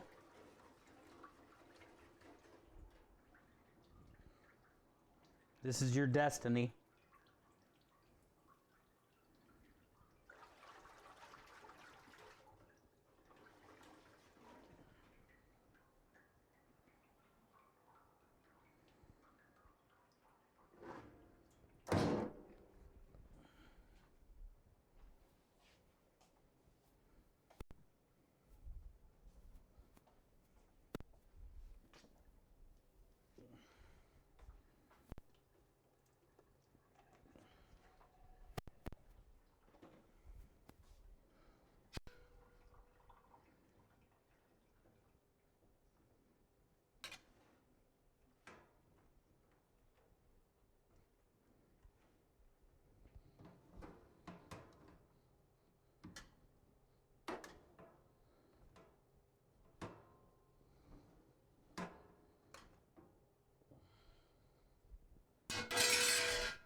Man, noodle down.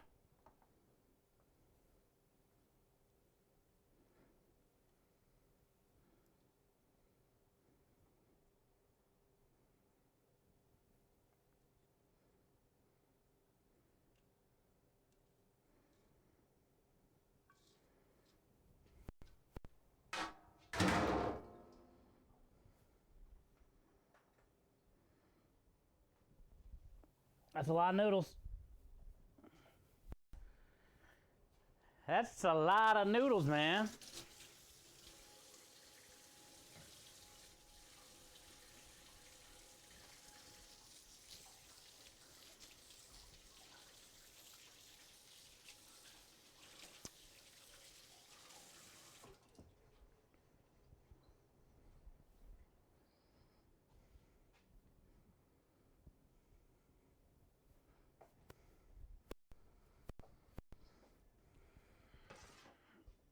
All right, cool. Let's go get the, let me go grab the tablets and stuff. And we can portion.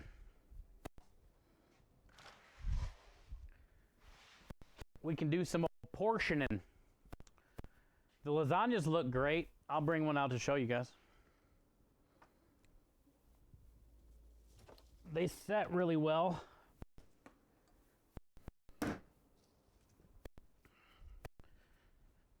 They're in a really, really cold cooler. So they're like borderline right above freezing.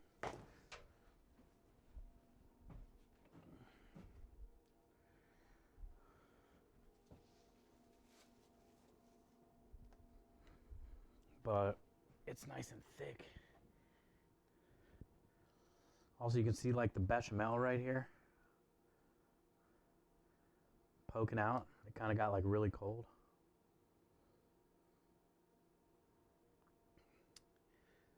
The noodles feel great. I don't know how many layers we did in this one, but it's almost all the way to the top. I'd say there's probably at least 5 or 6 layers in here. Smells incredible. And then we got another long one too. I should be able to get 6 to 8 portions out of this one. Maybe, 10 to 14 portions out of the other pan. So we should have like 20 lasagnas or something for Saturday. Should be good. Hi, Scrub. Hello, hello. Hi, Zero Brand. Hi, Daniel.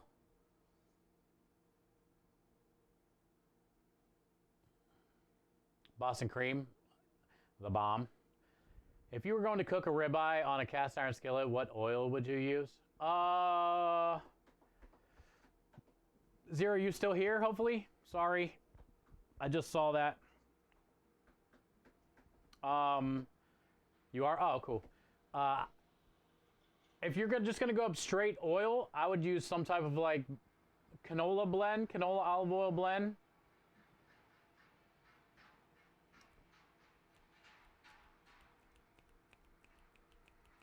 Way more canola than olive oil, obviously. Like here's one I use to cook in. 90-10. 90 canola, 10 olive. But also, if you're like searing a ribeye or something on your cast iron, I would use mostly like beef tallow, bacon fat, lard, and olive oil mixed, not just that, but like mix some olive oil with that. And then obviously at the end, you're going to be adding like butter and stuff like that when you're like basting. Butter, maybe like smash a garlic clove and your fresh herbs, and it crackles and it's all fragrant, and then you're basting your steak at the end anyway. But like I would say like an olive canola blend, and then like add like a big fat scoop of something too, That's what I would do. I mean, you can use any type of oil that you want. Like avocado oil would work out well with that, maybe with like a fat scoop of lard.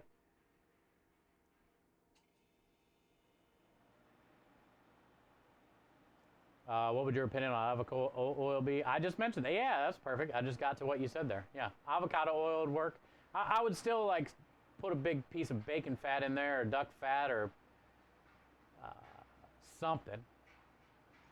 Or like if the steak itself has a nice big fat cap on the edge, you can use your oil that you want to use, avocado oil, something like that, and then start out with that fat cap.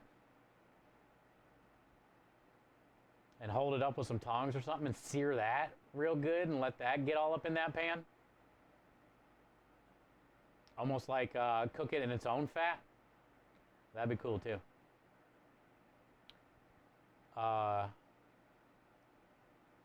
Scrub says, "How? Thank you guys. Thanks for helping, Zero. Yeah, I didn't see it.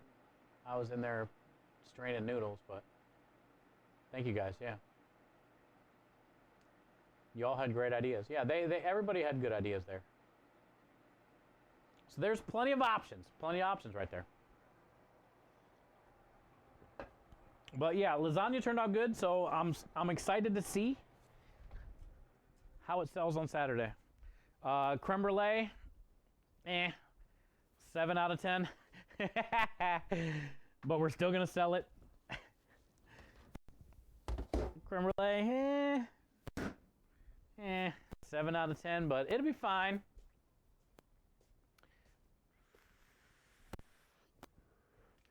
At least we know the Sunday gravy and the meatballs and the sausage will be awesome. I do got to fill up the sugar, though. What up, Texas Dad? Did you hear about the guy that got caught stealing hay? He made bail. He did?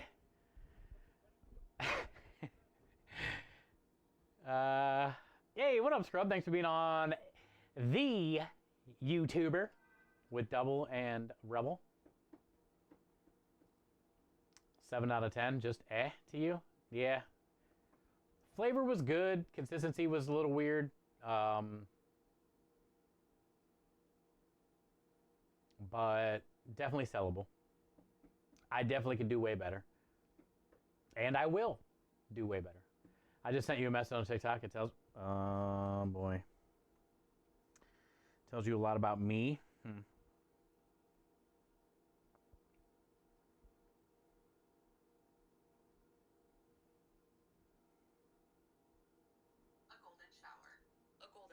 By Kinsey Mazing. Sarah always wanted to experience a golden shower, but it was beyond her power. Her friends always talked about getting one, and to Sarah, it sounded like so much fun. Steve gave me the best golden shower ever last night. Oh, did Steve? Sarah's showers were always so boring and mundane. It was such a shame. Well, yeah, I bet she got pants and a shirt on. What are you doing? But where would she start? Who would take part? She needed to find someone to help. Maybe she could look it up on Yelp. Best place to get a Of course, golden shower. it had to be Steve, huh? No, that seemed like too much. Oh, is that Maybe Steve? She could start by asking her crush. John, will you give me a Oh, golden that's shower, John. please? I'll even get down on my knees. No, Sarah, that's so obscene. Why don't you go ask Mr. Bean? Mr. Bean. God damn it, Swan. What the fuck? Thank you, Swan. Appreciate that. Needed that today. Zero, thank you for the follow.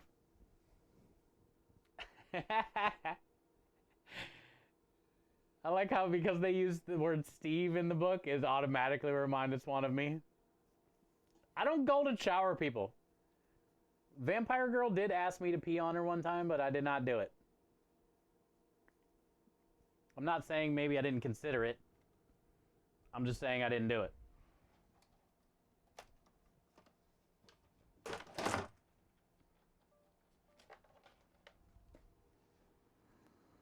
You used to. I did. Oh, yeah, with the Round Table Gang. Yeah, that. Oops. Hey.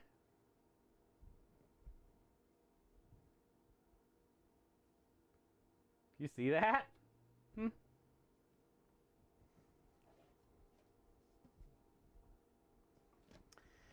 Yeah, when we had the podcast for a couple years, that was fun.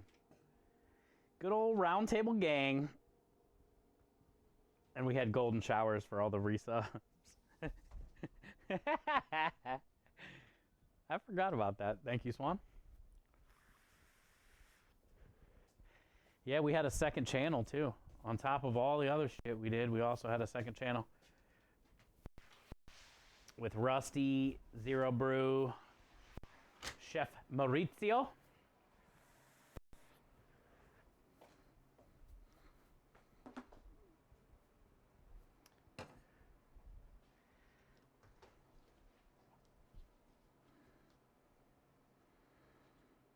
See why I thought of you? Now I see, yes, now I see. I thought it was just because they used the word Steve, but that was just random. It was because of the whole golden shower thing.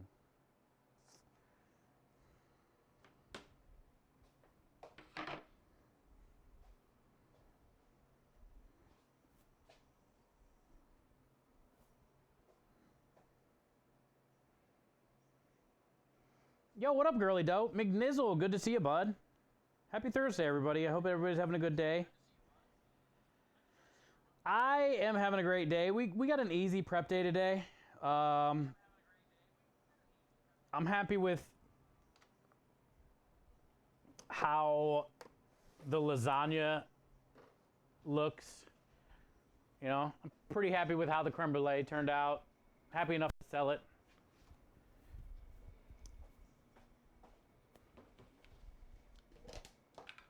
And today we got just a couple little easy things. We're going to work on getting pasta dough portioned up right now. This is sugar for the creme brulee, but we're going to work on getting some pasta dough portioned up. And then really I just got to cut some herbs.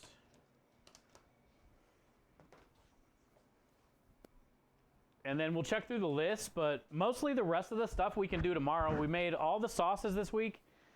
Sunday gravy turned out amazing. Marinara looks good. The roasted garlic butter we had plenty of. I didn't have to buy garlic bread this week. I got enough laying around here that I think we have enough to get through. We cut the provolone cheese, so we'll have plenty of that for the meatball subs. I think I'm going to have enough roasted red peppers, but we'll probably cut some just in case. And I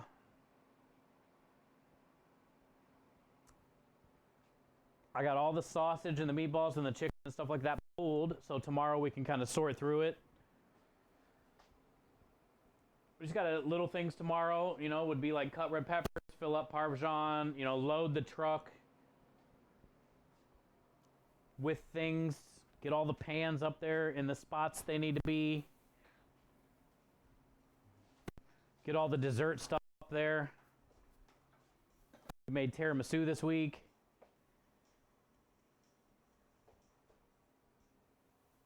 Extra. So we'll put some in the cold rail, then I'll put a bunch in the freezer.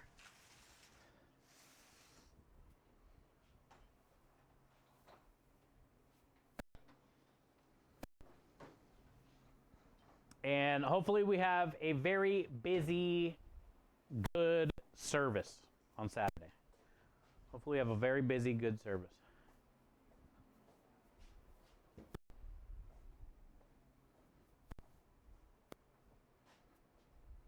And we'll see how the specials sell.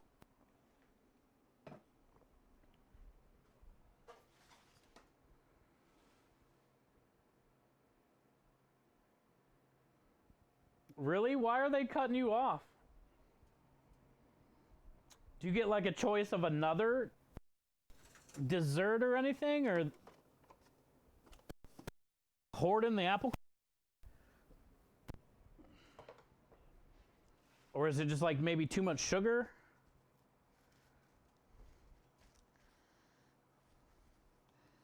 I don't know, Swan. I might stand my ground on that one if I were you.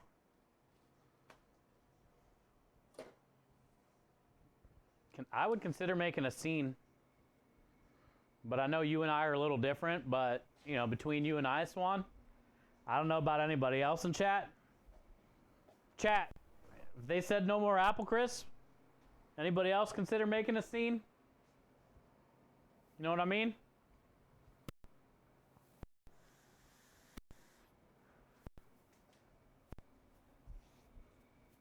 I know Mahler will. Mahler's got my back.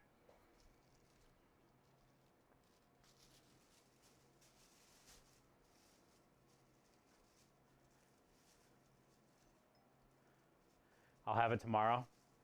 You're having ice cream instead? Yeah, but here's the thing, Swan.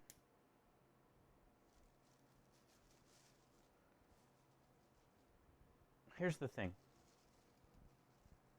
that I think you keep forgetting.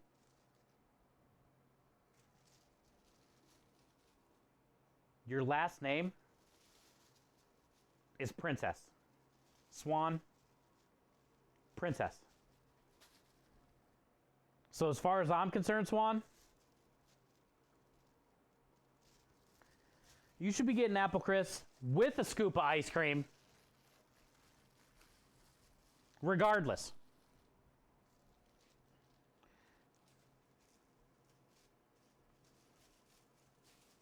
I'd go down. No, Mahler. Don't do that. Don't listen to Mahler. Then she'll never get any more apple crisp. Also, she's a princess, Mahler. She should get apple crisp delivered. No fighting. All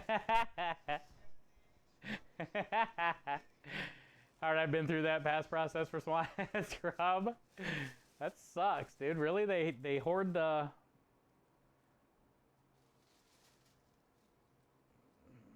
It's basically you have like an allowance of dessert choices.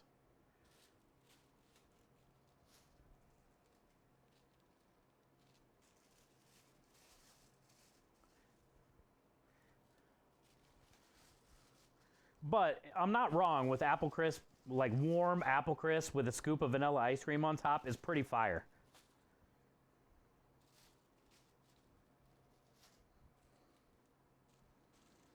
Oh, you know what else would be good that I don't think I've ever had? Warm apple crisp with a scoop of cinnamon ice cream.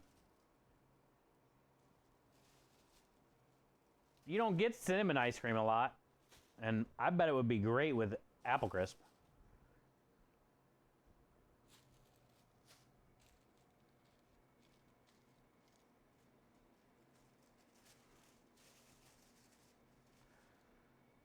What's the number I'm on it? Mahler said. Mahler calls in. Mahler plays it off like he's your doctor. Yes, my patient, Swan Princess, 69. Sir, we don't have anybody here by the name of Swan Princess 69. Oh, you do.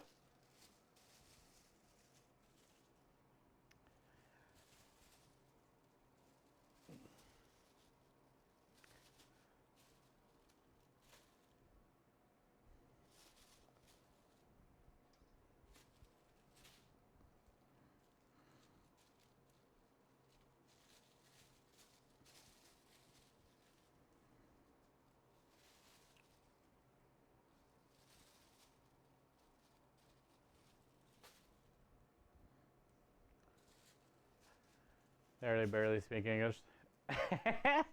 They wouldn't know what you're talking about. Imagine if Mahler like did call there and started throwing a fit about somebody by the name of Swan Princess 69 not getting her apple crisp. Imagine how freaking confusing the person on the other end of the phone would. Who knows what they would be thinking? They would just know that this guy on the other end is irate. They can barely understand whatever he's saying. They probably understand what apple crisp means. But they're like wondering who Swan Princess 69 is. Why is this guy pissed off about apple crisp?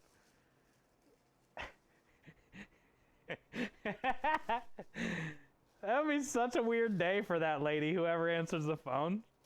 She would go home and be like, you'll never guess what fucking happened to me, honey. This guy called up. As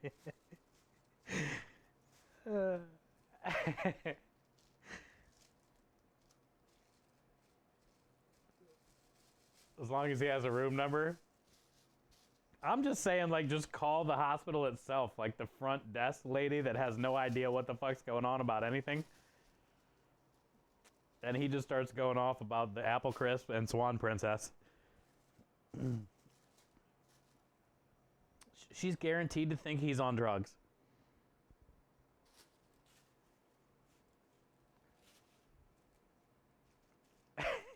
It would be apple crisp for the whole floor just because they don't want to deal with you anymore.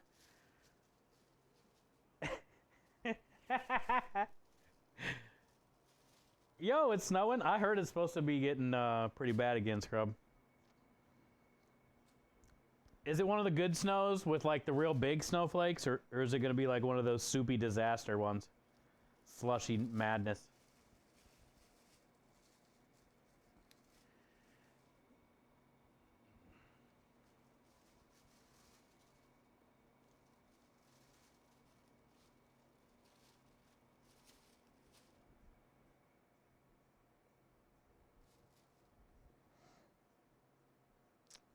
Where you live, Scrub, the snow would be pretty cool.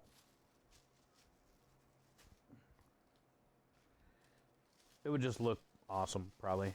Everything covered.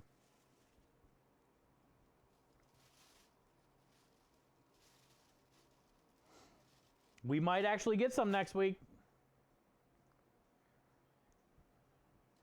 We'll see. I do know the little space heaters are going to be working overtime.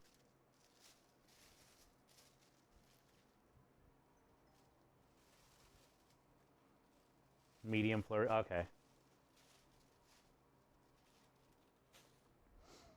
Well, at least it's not that like slushy stuff that just like stops everything.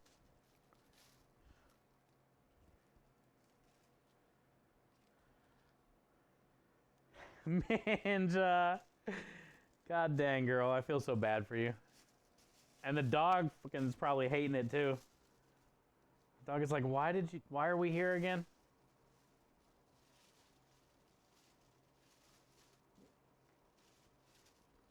How many times, Minja? Is it like at least once a day, twice a day, or like once every couple days? It's probably once a day or twice a day at this point. That's so annoying.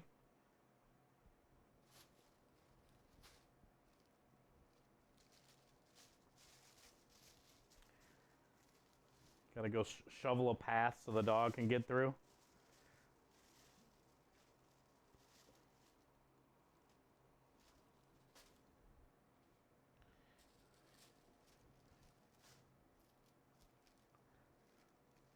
I would be over it too. That's why I'm gone.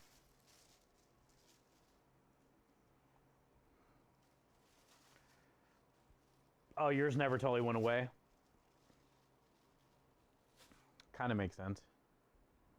Because it's been like under freezing.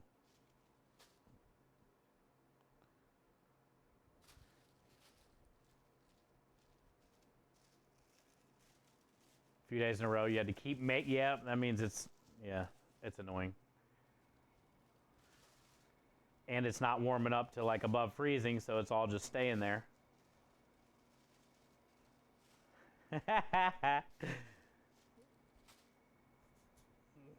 The thing is, the dog doesn't want to go out there either.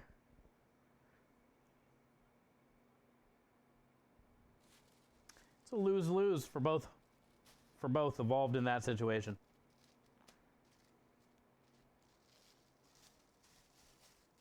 The worst is if you accidentally like fall on your butt too while you're shoveling.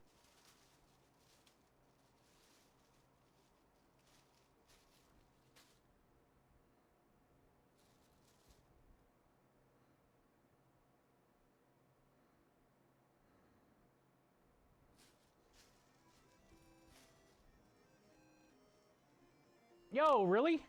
Cars.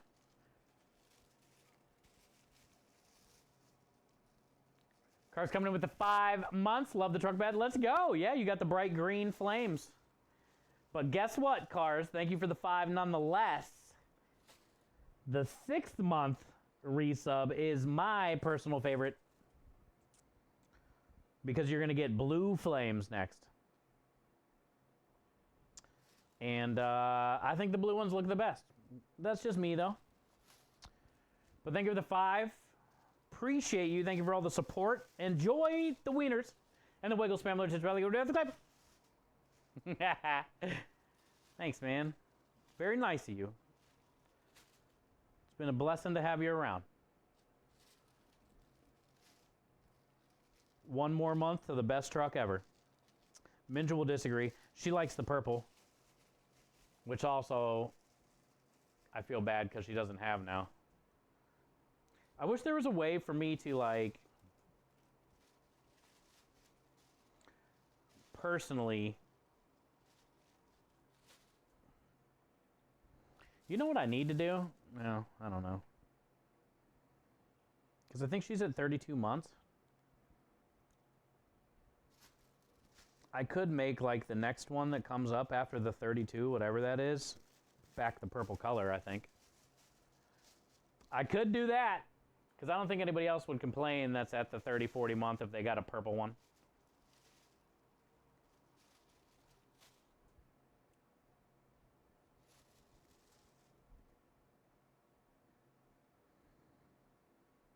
I think that'd be the only way I could do it.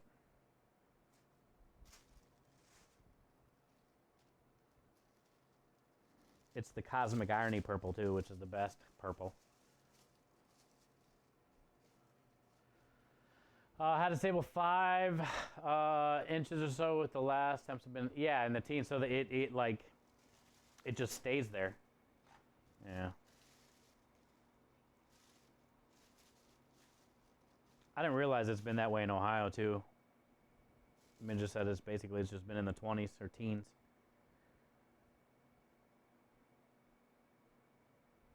So that means it's not clearing out anytime soon.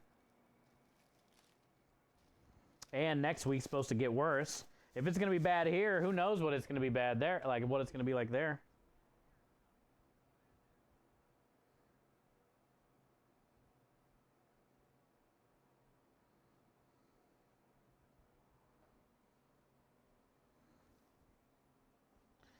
daily. We got a good couple days coming up, though. Look at tomorrow, 71. 71 tomorrow, 53 in the afternoon. Let's wash the trailer tomorrow and the truck. Let's do that. We'll get the truck ready. We'll get the truck loaded. We'll wash it first in the morning. We'll wash my truck and the trailer. Then we can load it. 71, we're washing. They need washed. The problem is Monday, Tuesday, Wednesday next week, we're going to be back down. The low is going to be 27, it says.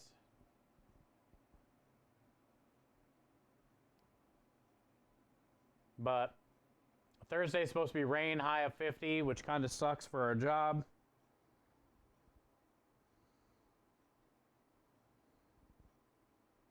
And then the end of January, we're back up into the 60s. And so really next week's the worst of it, and it looks like Tuesday night, Sunday night and Tuesday night are going to be 27 high at night. Or low, I guess you want to say. Low at 27.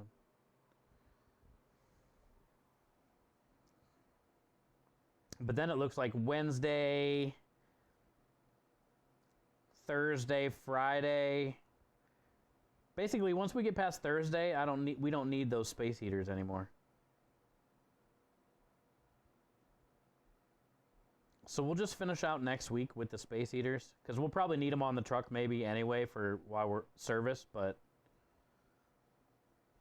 looks like from the 25th basically on, we're not going to need those space heaters. The low is going to be in the 40s.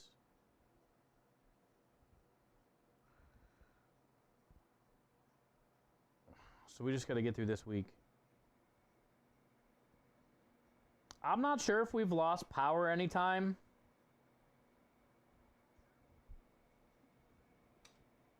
Because of the space heaters, the last like week, 2 weeks, we've been running them probably for 2 weeks, right? Because his brother came over and rewired some stuff last week.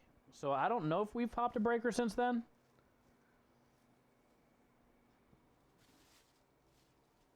Like right now, it's not running in the truck, but I think the one in the garage is. And I have been running the truck at night, but not during the day.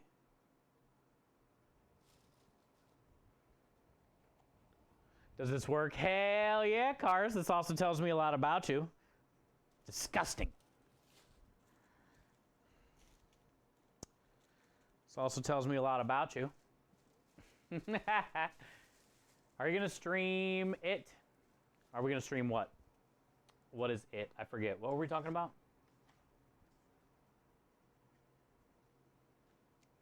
Oh, washing the trailer and stuff? Yeah. That's what we'll do in the morning. At the beginning of stream, I'll go grab the garden hose, fill up a bucket of hot soapy water, high of 71, and probably wash the food truck first, and then I'll wash my truck.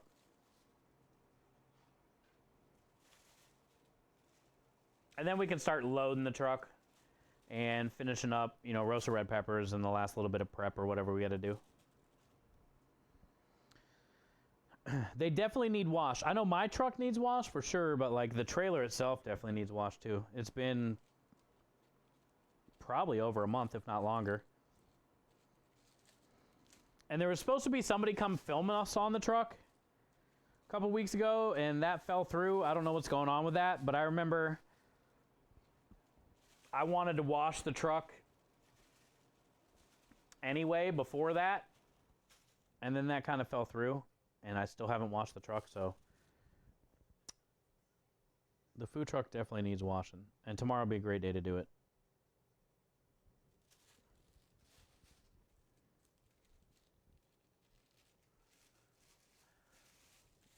OnlyPants, I started an OnlyPants channel of just like me washing the food truck.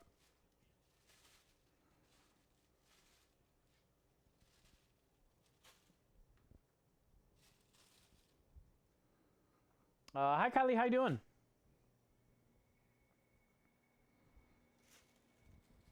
Happy Thursday. Welcome in.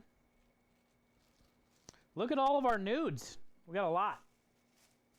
These are penne pasta. I have plenty of spaghetti cooked off. The gluten-free pasta comes in a box and we cook it to order. And that's their only choices on Saturday. Penne, spaghetti, and gluten-free. Fresh pasta is not an option.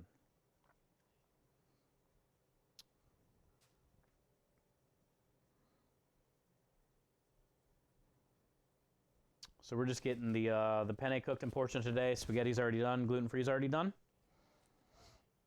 And then we're going to cut some herbs. And honestly, I think really that's all we need to do today.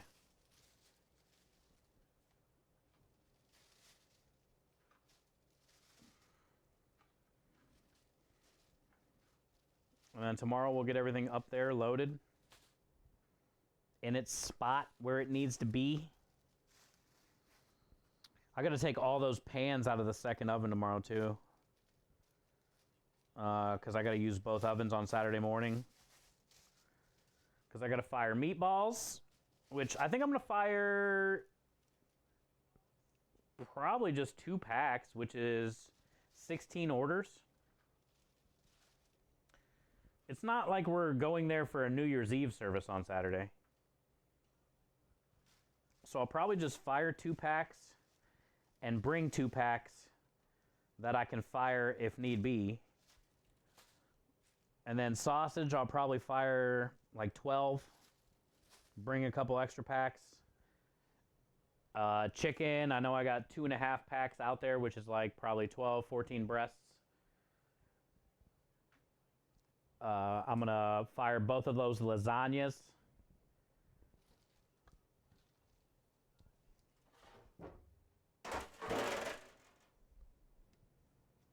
And then I got to heat up the Sunday gravy and the marinara. But I got to heat up double the amount I normally heat up. Go wash this oil off my hands.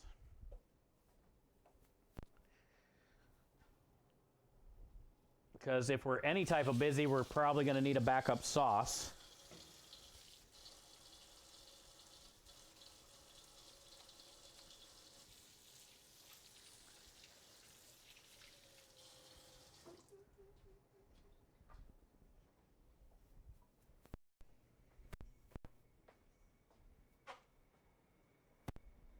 Hey, what up, Warhide? I got your message last night, bud. Thank you for sending that over. Farm Girl's birthday.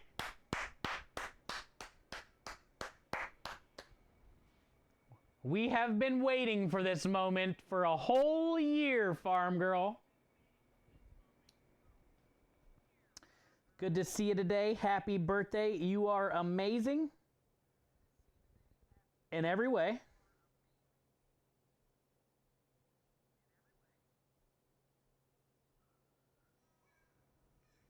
This is for you.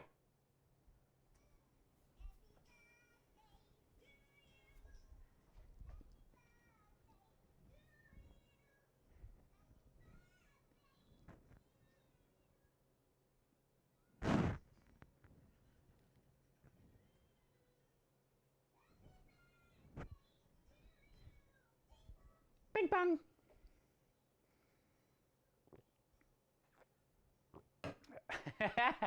Happy birthday, Farm Girl. Bing bong.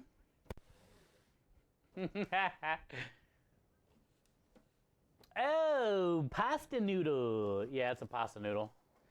Callie. Here, I'll show you. Because I know the lighting in here is pretty booty.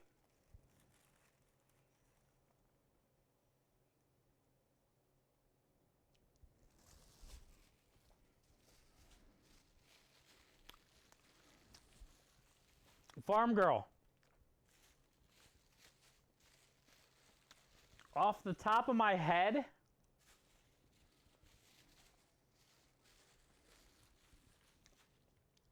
I can remember at least 3 of your birthdays. I know you've been here like 4 years or more, 5 years, something like that, 4 years, but I can at least remember 3 times that we've celebrated your birthday. That's really cool, and that means a lot. So thank you for always stopping in on your special day every year. Especially because our time zones are completely different.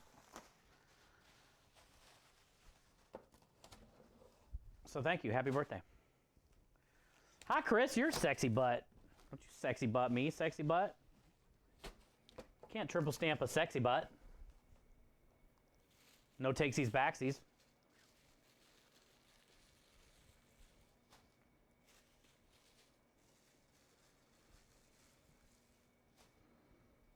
All right, Scrub.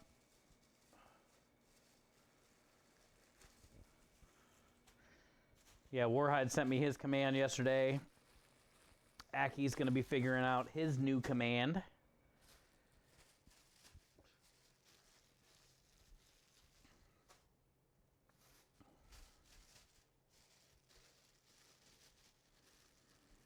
We got Rich's new command put in the other day.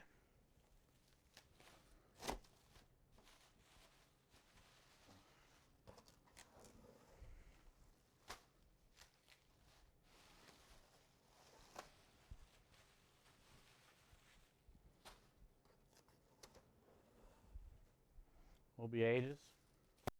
All you got to do is slide into my DMs, my brother.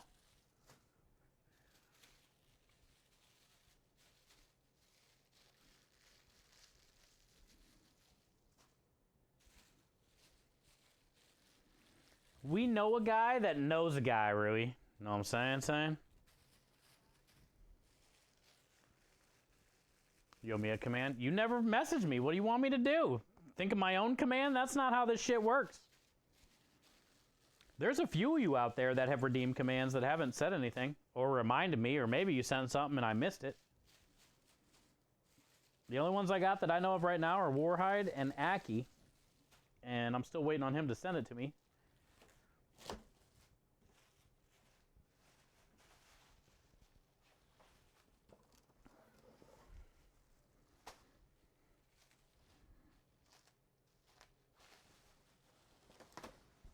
You did message me? See?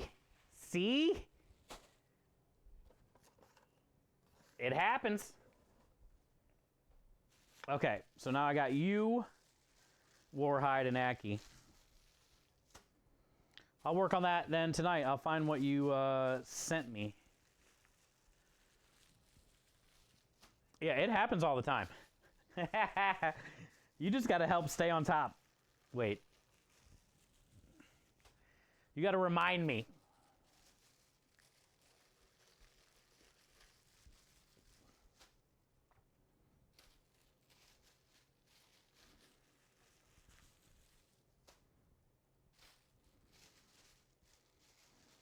I'm assuming you messaged me on Discord or something. I'll look for it. I know, Minja.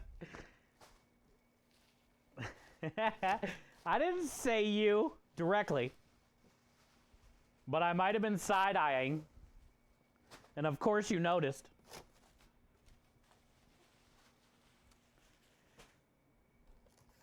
And there will be SPS retaliation. Just saying.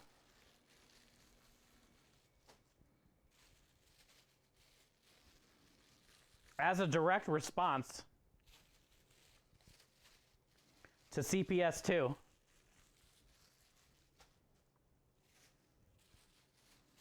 Also, it's not my fault if CPS 2 is just like always one of those ones that the volume's really low. Like sometimes you can't help it, Minja.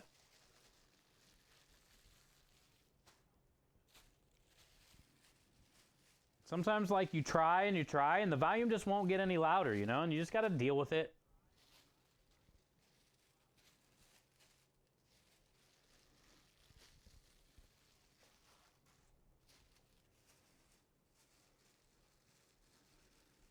You didn't send me anything? I didn't think so, because usually I do miss them, though, and it does happen. But that's usually when I get bombarded with them. But also, like, it wouldn't surprise me if I did. That's why I said, see? Because that shit does happen, but... Also, way to make me feel like shit, Rebel.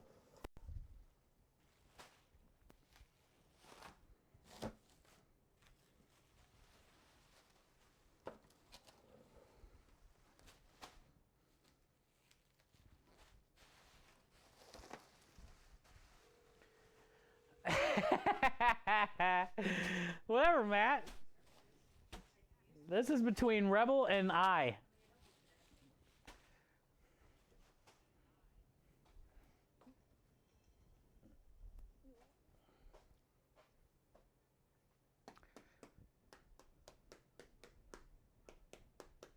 All right, what do we got? No creeping. 6, 12, 18, 24. I forget how many were in here, like 8?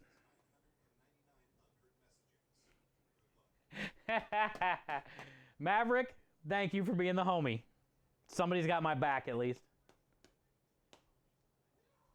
Like this, Maverick. Appreciate it. 24 plus what, 8? Didn't I say we were going to get like 30, 25 to 30?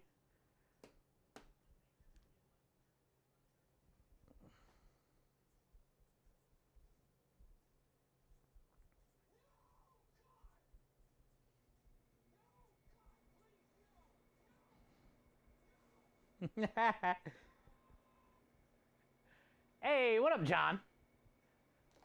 Welcome in. Good to see you.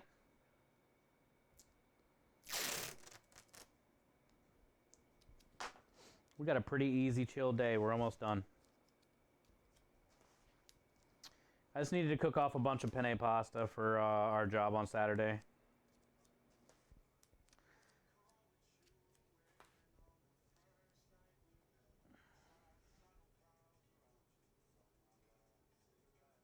This is my jam right here.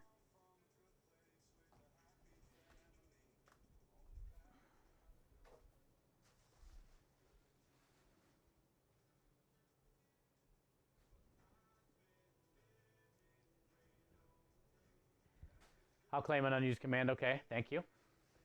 Send it my way, double double. Sweetest sunflower. Burn it down, bow, bow, bow.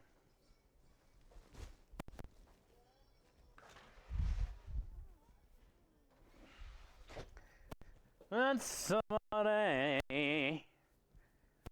We'll just put all this in the trailer now, I guess. It's got to go out here tomorrow at some point. And since it's a limited menu on Saturday, we're going to be loading it different. So let's just do it right now. Why not? Why not do it right? Oh, chat, I'm right here. Why not do it right now?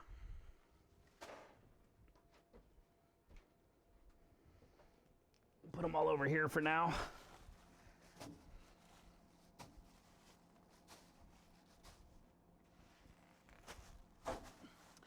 We sold like 20 something of those last time we were there. So I'm, thinking I want to bring at least 20.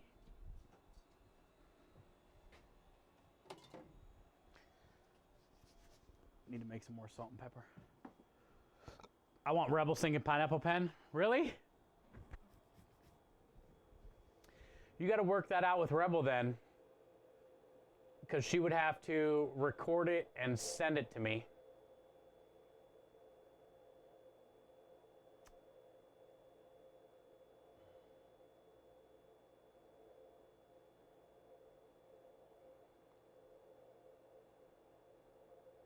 You can record. Oh, dude, that'd be sweet if you did that. That would be fun. That would be fun. That's a Moray. Yeah, that's one of True's commands. Everybody's got like their own little commands here with channel points.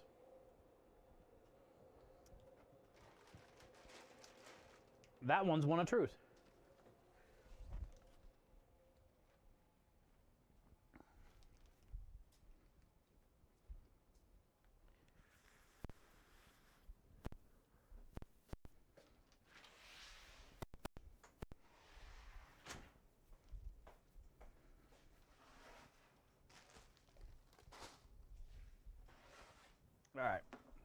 Salt and pepper. Push it, but push it real good.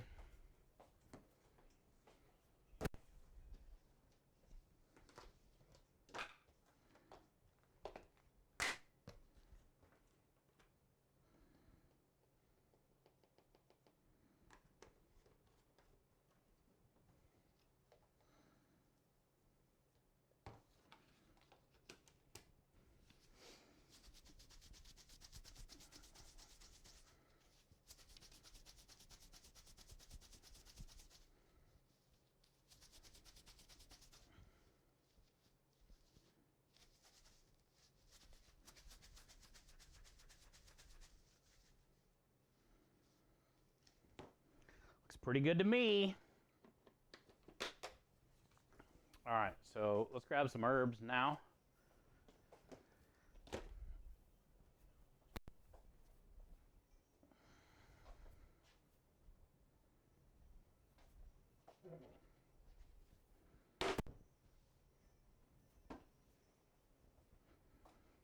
The herbs.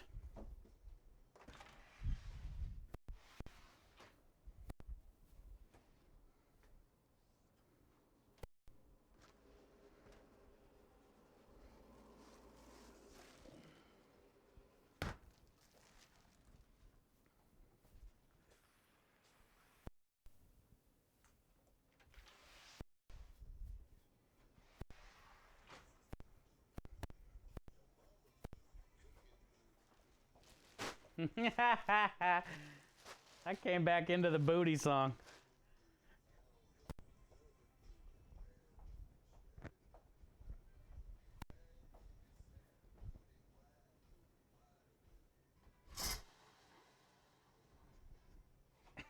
Came back into the booty song.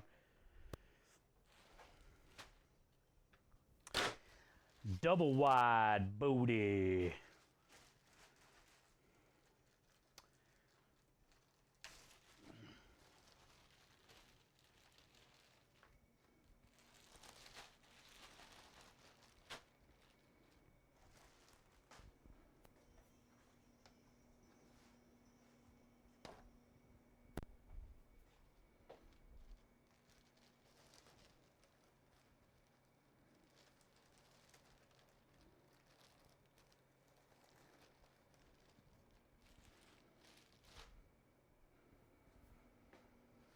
We will definitely be turning this into pesto at some point next week. We also got to make sausage next week. Probably do like 40 pounds because I need at least 12 pounds for Sunday gravy.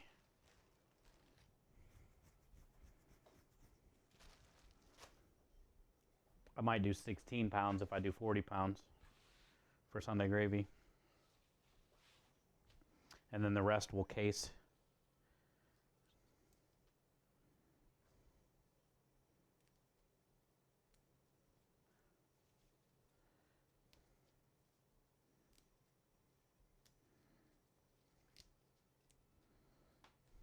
It's nice having a cooler that stays the appropriate temperature because everything is lasting. Like with the garage fridge that like only got down to basically 40, 41. That's where I was keeping the pesto and the spring mix, the mushrooms, the eggs, and the basil and the spring mix would only last like a week.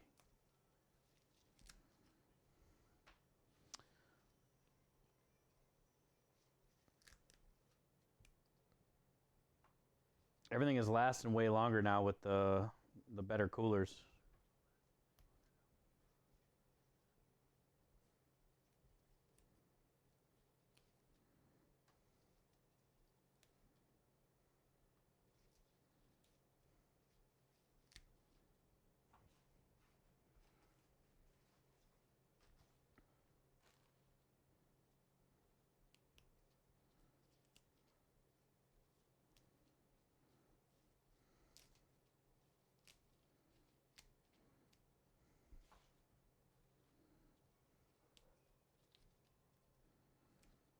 Oh, I also got tonight I was going to mess around and see if I can get another mixer ordered. Since the first mixer is now charged back to my account. That happened last night.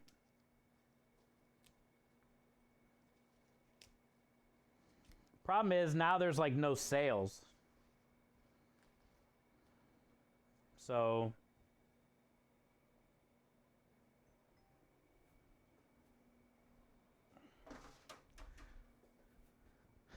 we raised like 460 or something, 450, and I'm gonna need about 600.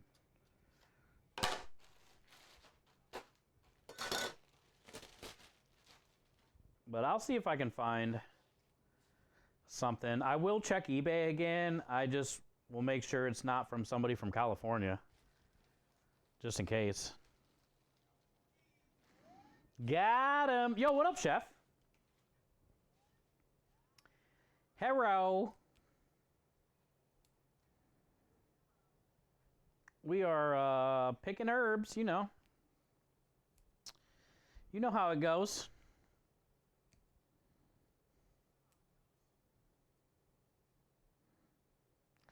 Our strawberry creme brulee turned out really good. Not like really good, but good enough to sell.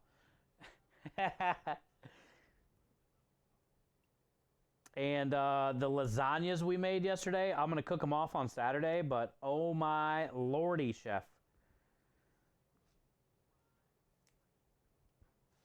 Very excited about the lasagna special for Saturday.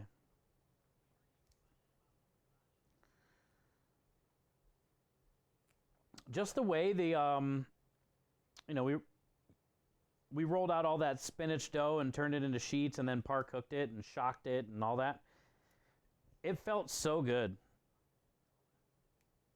Like when I was building it, the dough was perfect. And I made like the perfect amount of bechamel. I used the last half a third pan of the old Sunday gravy from last week. I got rid of all the old provolone cheese from last week, all the old mozzarella. The last little bit of the ricotta cheese from last week that had the garlic and the herbs in it. Basically, I made a kitchen sink lasagna special that's going to be phenomenal. The spinach pasta was from spinach that was going to go bad if I didn't, you know.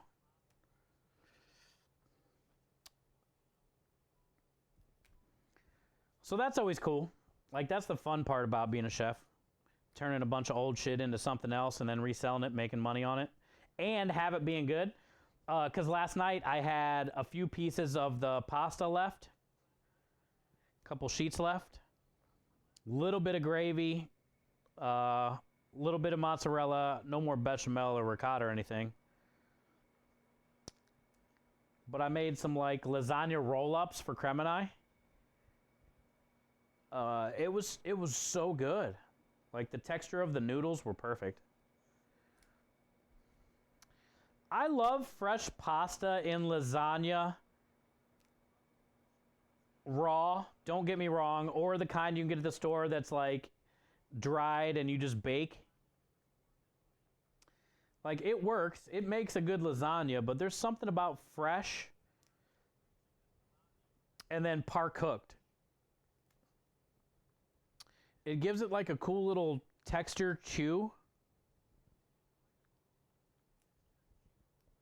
And that's what happened last night when I was eating those roll-ups. I was like, man, whoever gets like a whole slice of this, because I didn't even have any of the bechamel and all the good shit, you know? And it was still really good. And I eat pasta every day, and I was still like, holy shit, this is amazing. So, you need to make a lasagna? Yeah, it was great. It was great. It was a fun stream.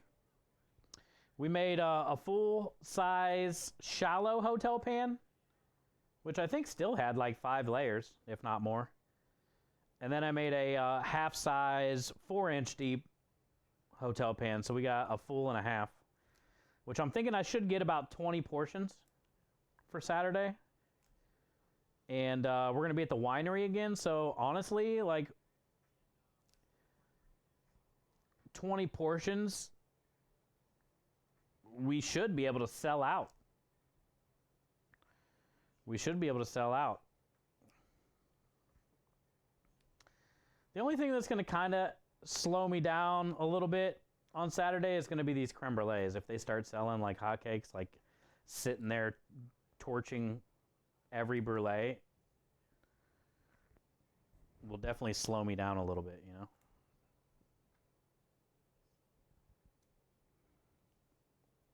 Is the best lasagna. I just think lasagna is the best lasagna. Anything in lasagna form, right? Which is just like whatever layered between noodles. Fuck around, give me Bananas Foster's lasagna, I'll still be happy. But yeah, I'll take a Greek lasagna.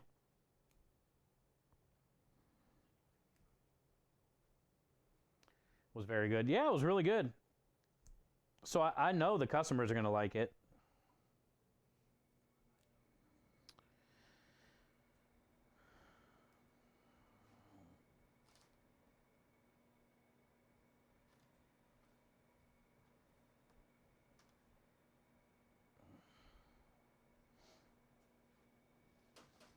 And it's cool to kind of like take something there that we haven't done before, you know, because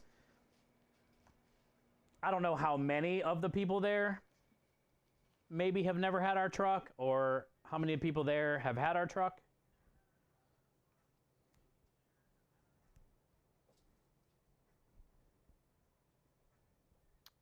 But we've never taken a lasagna there, so.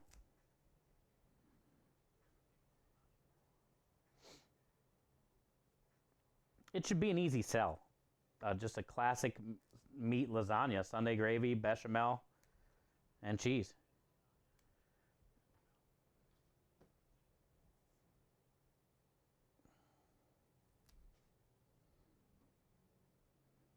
The only weird thing about it, I guess, would be the fact that it was spinach noodles. But I think Krem can agree, when I ate it last night, you don't taste any spinach, which is usually how it is. A lot of times, like, your flavored noodles are more just for color. Sometimes, like, you know, a beet fettuccine does taste like dirt.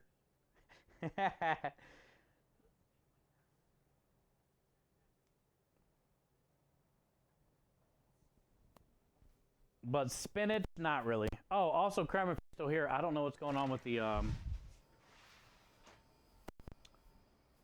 internet. You'll have to come check it out.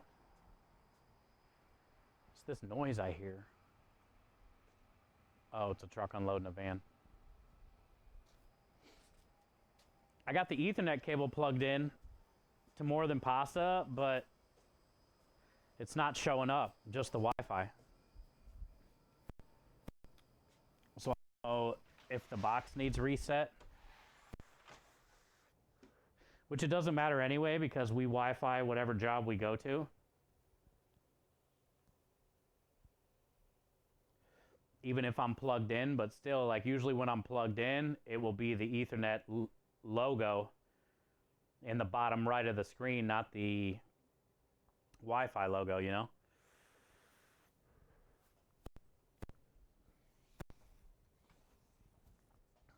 It could be the cord.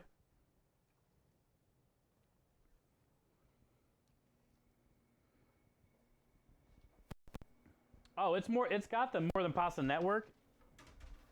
Just, it won't let me use the Ethernet. It's just on Wi-Fi.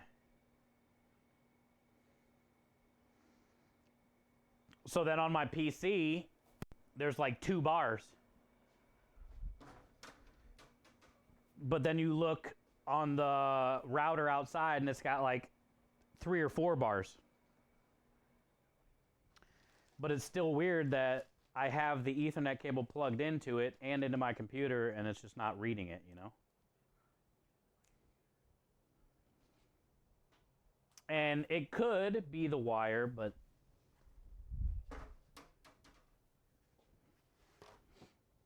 I just think it might be something with the router, maybe. Like, you might need to go into the app again or something. I don't know. I didn't notice it until I went live, because then I seen the 2 bars down there at the bottom of the screen. I was like, well, what the fuck? And I didn't want to end stream as soon as I went live to try to figure it out.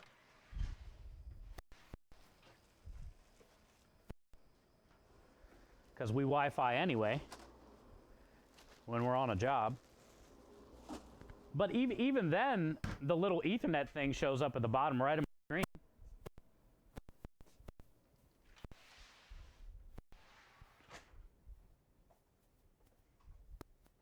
Oh, I need to go grab a container too.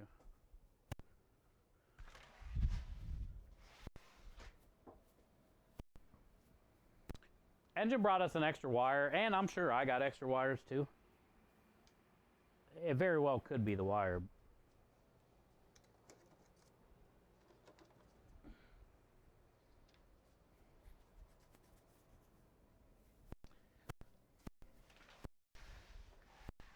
But I was going to mess around with it after stream, which all we got to do is this.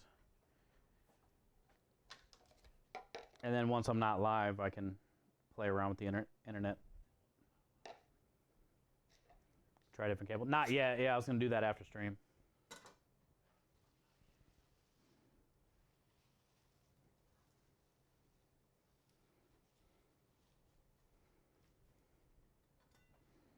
It's just weird that it doesn't show up.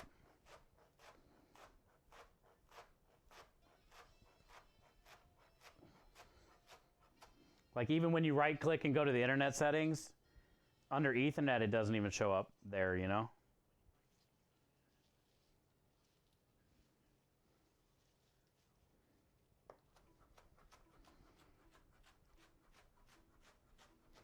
You're not even hungry? Yeah, it seems like a bit early. It's 4:30 here. It's almost like a late lunch one.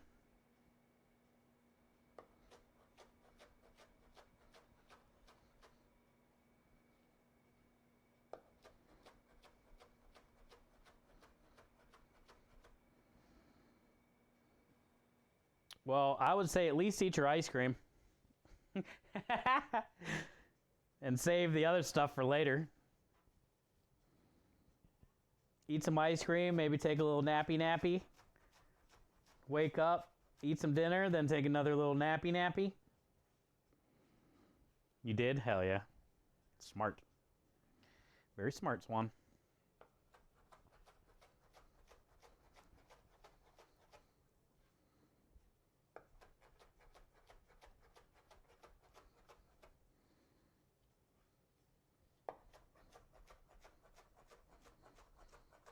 This cleaver feels so good going through herbs. It's like nothing. This is actually pretty dangerous. Sometimes when your knife goes through stuff like butter like that, it's easier to cut yourself.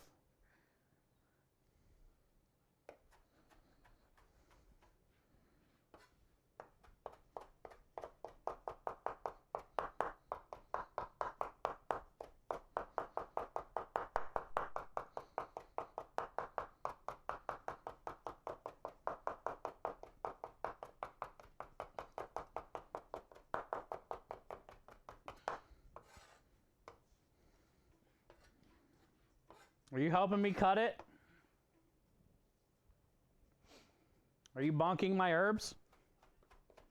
Thank you.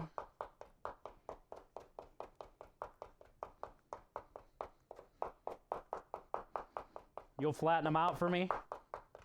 Appreciate that. You guys are always looking out for me. Flatten out the pile. Are you petting my greens? No, Rebel. That's called a Faux Shan in the Chinese kitchen. Oh, really? A Faux Shan. John, don't do what Rebel does. You're going to get in trouble. She's been a bad girl. She's on thin ice already, John.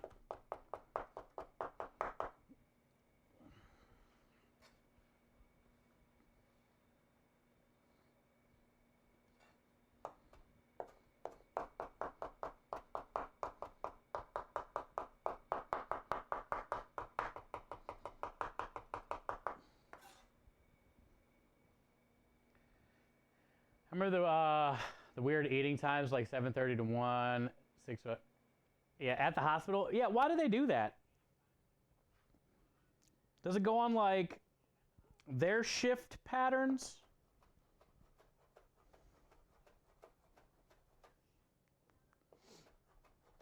It does seem like that. Like, I feel your eating times should be your decision. You know what I'm saying? Like, if Swan's not hungry, why they bring her fucking dinner? Like, maybe give me an hour or two, you know?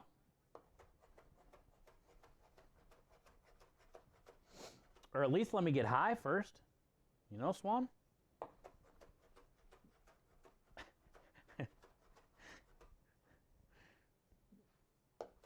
Hopefully the hubby will sneak in some gummies.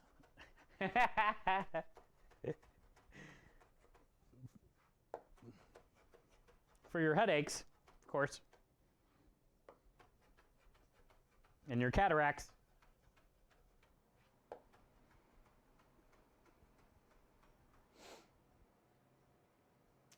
My eating timer's all day, every day. Nah, I'm just saying when you're in the hospital, like Swan's been in the hospital.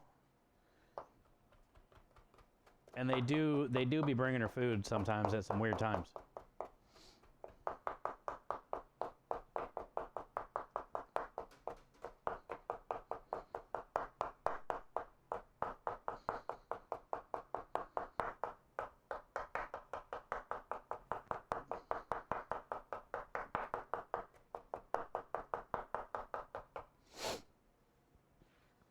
Feels good. Thank you, Timmers.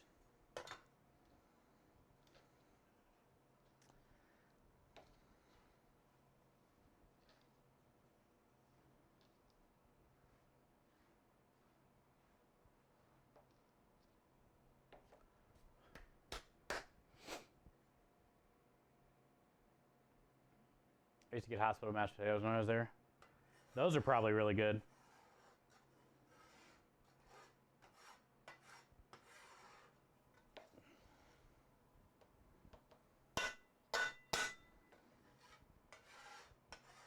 They're probably like the KFC, you know, like instant potato pearls or, you know, potato whatever, just add water. But if you add enough water, salt, pepper, and butter, those are actually decent mashed potatoes. I don't hate them.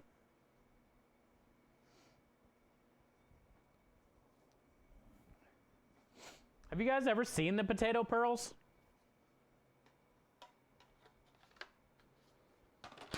Most times they come in like flakes or pearls. The flakes don't work as good.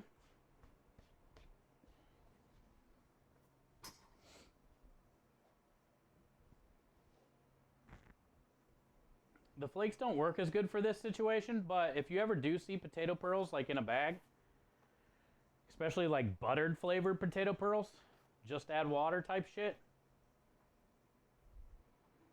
you gotta buy them.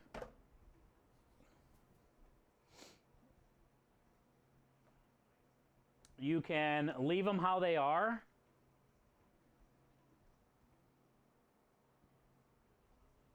And like crust your favorite fish.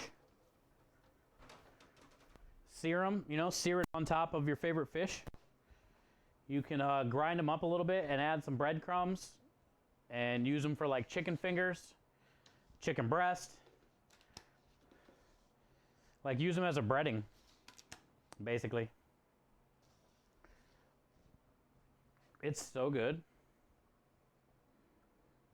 like buttered potato crusted, you know, grouper or whatever is amazing. But it's also good like on chicken or chicken fingers too. It's pretty cool.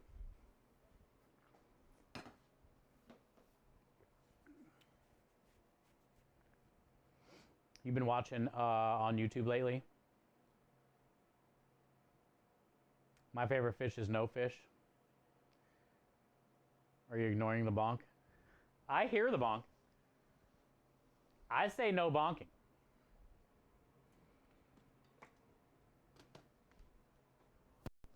I hear it, but also I had like a really sharp knife. I wasn't trying to cut my fingers off. I was focusing, John, so I don't cut my hand off. That cleaver is no joke. And that would easily take off a finger without knowing until the blood squirted everywhere. And even then, it probably still wouldn't even hurt.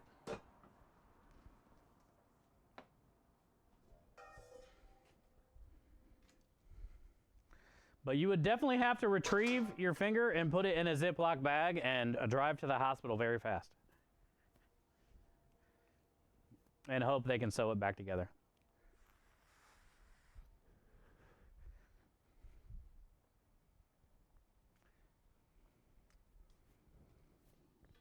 I'm going to turn off the propane because we are done. We still got a nice, beautiful, sunny day. I'm going to mess around with this internet and see what's going on with that. Do some dishes. And like I said, tomorrow we can wash the trailer, wash the truck, load it, get all the pans up here, what we need. Double thing. I refilled all the forks already. Can't get to any spoons.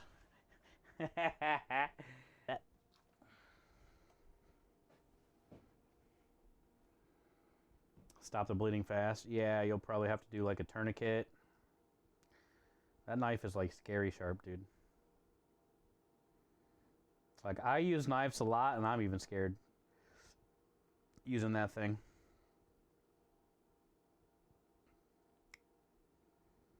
No matter how good you are, you can always mess up or cut yourself or not pay attention.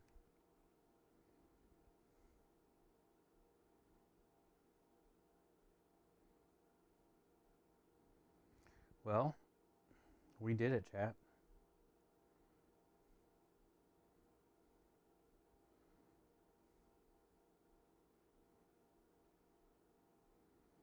I would say Johnson. He's on.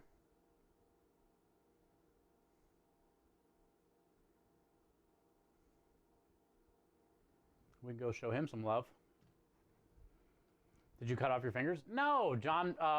John was saying, "Are you ignoring the bonk?"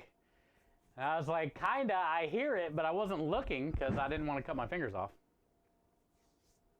Not that I was ignoring the bonk. I also want my digits.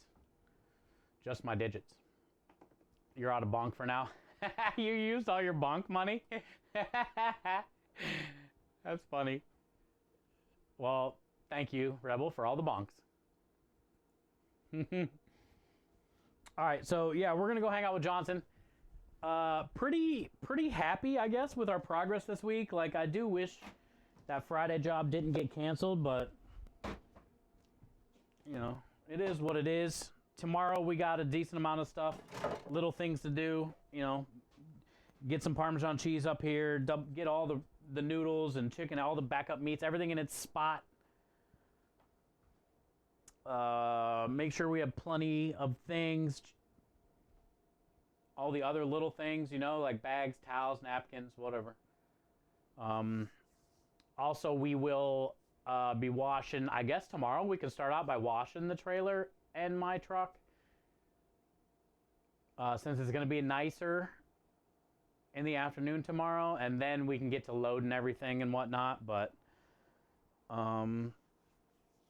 yeah, I'm feeling confident for Saturday that we're gonna kill it. I really am hoping that it's a decent night Saturday and it's busy. I am way over prepared. Like, we have way more than enough spaghetti, penne. I'll be taking a full thing of each sauce, plus a backup that we might not even get into, but you never know. You got to bring it anyway. I'm going to have like 20 lasagnas, 20 creme brulees, 20 some tiramisus. Like, we are going to be way too prepared. But that's not a bad thing. That's not a bad thing, because also then we're going into a Wednesday, Thursday, Friday next week. Even though the weather's going to be a little screwy, there's still 3 pretty solid jobs next week. So no matter how over prepared we are, we're not worried about losing any product before then. So I can't thank you guys enough. We're going to go raid Johnson. But bikini car wash tomorrow. I'll probably be wearing shorts, but I don't think we're gonna be, man hammock, banana hammock. But yeah, thank you guys for everything, man. We had an incredible week this week. We had a bunch of new people come in. Thank you guys for all the gifted subs, the resubs, the biddies. It's been pretty incredible. So let's do it one more time tomorrow.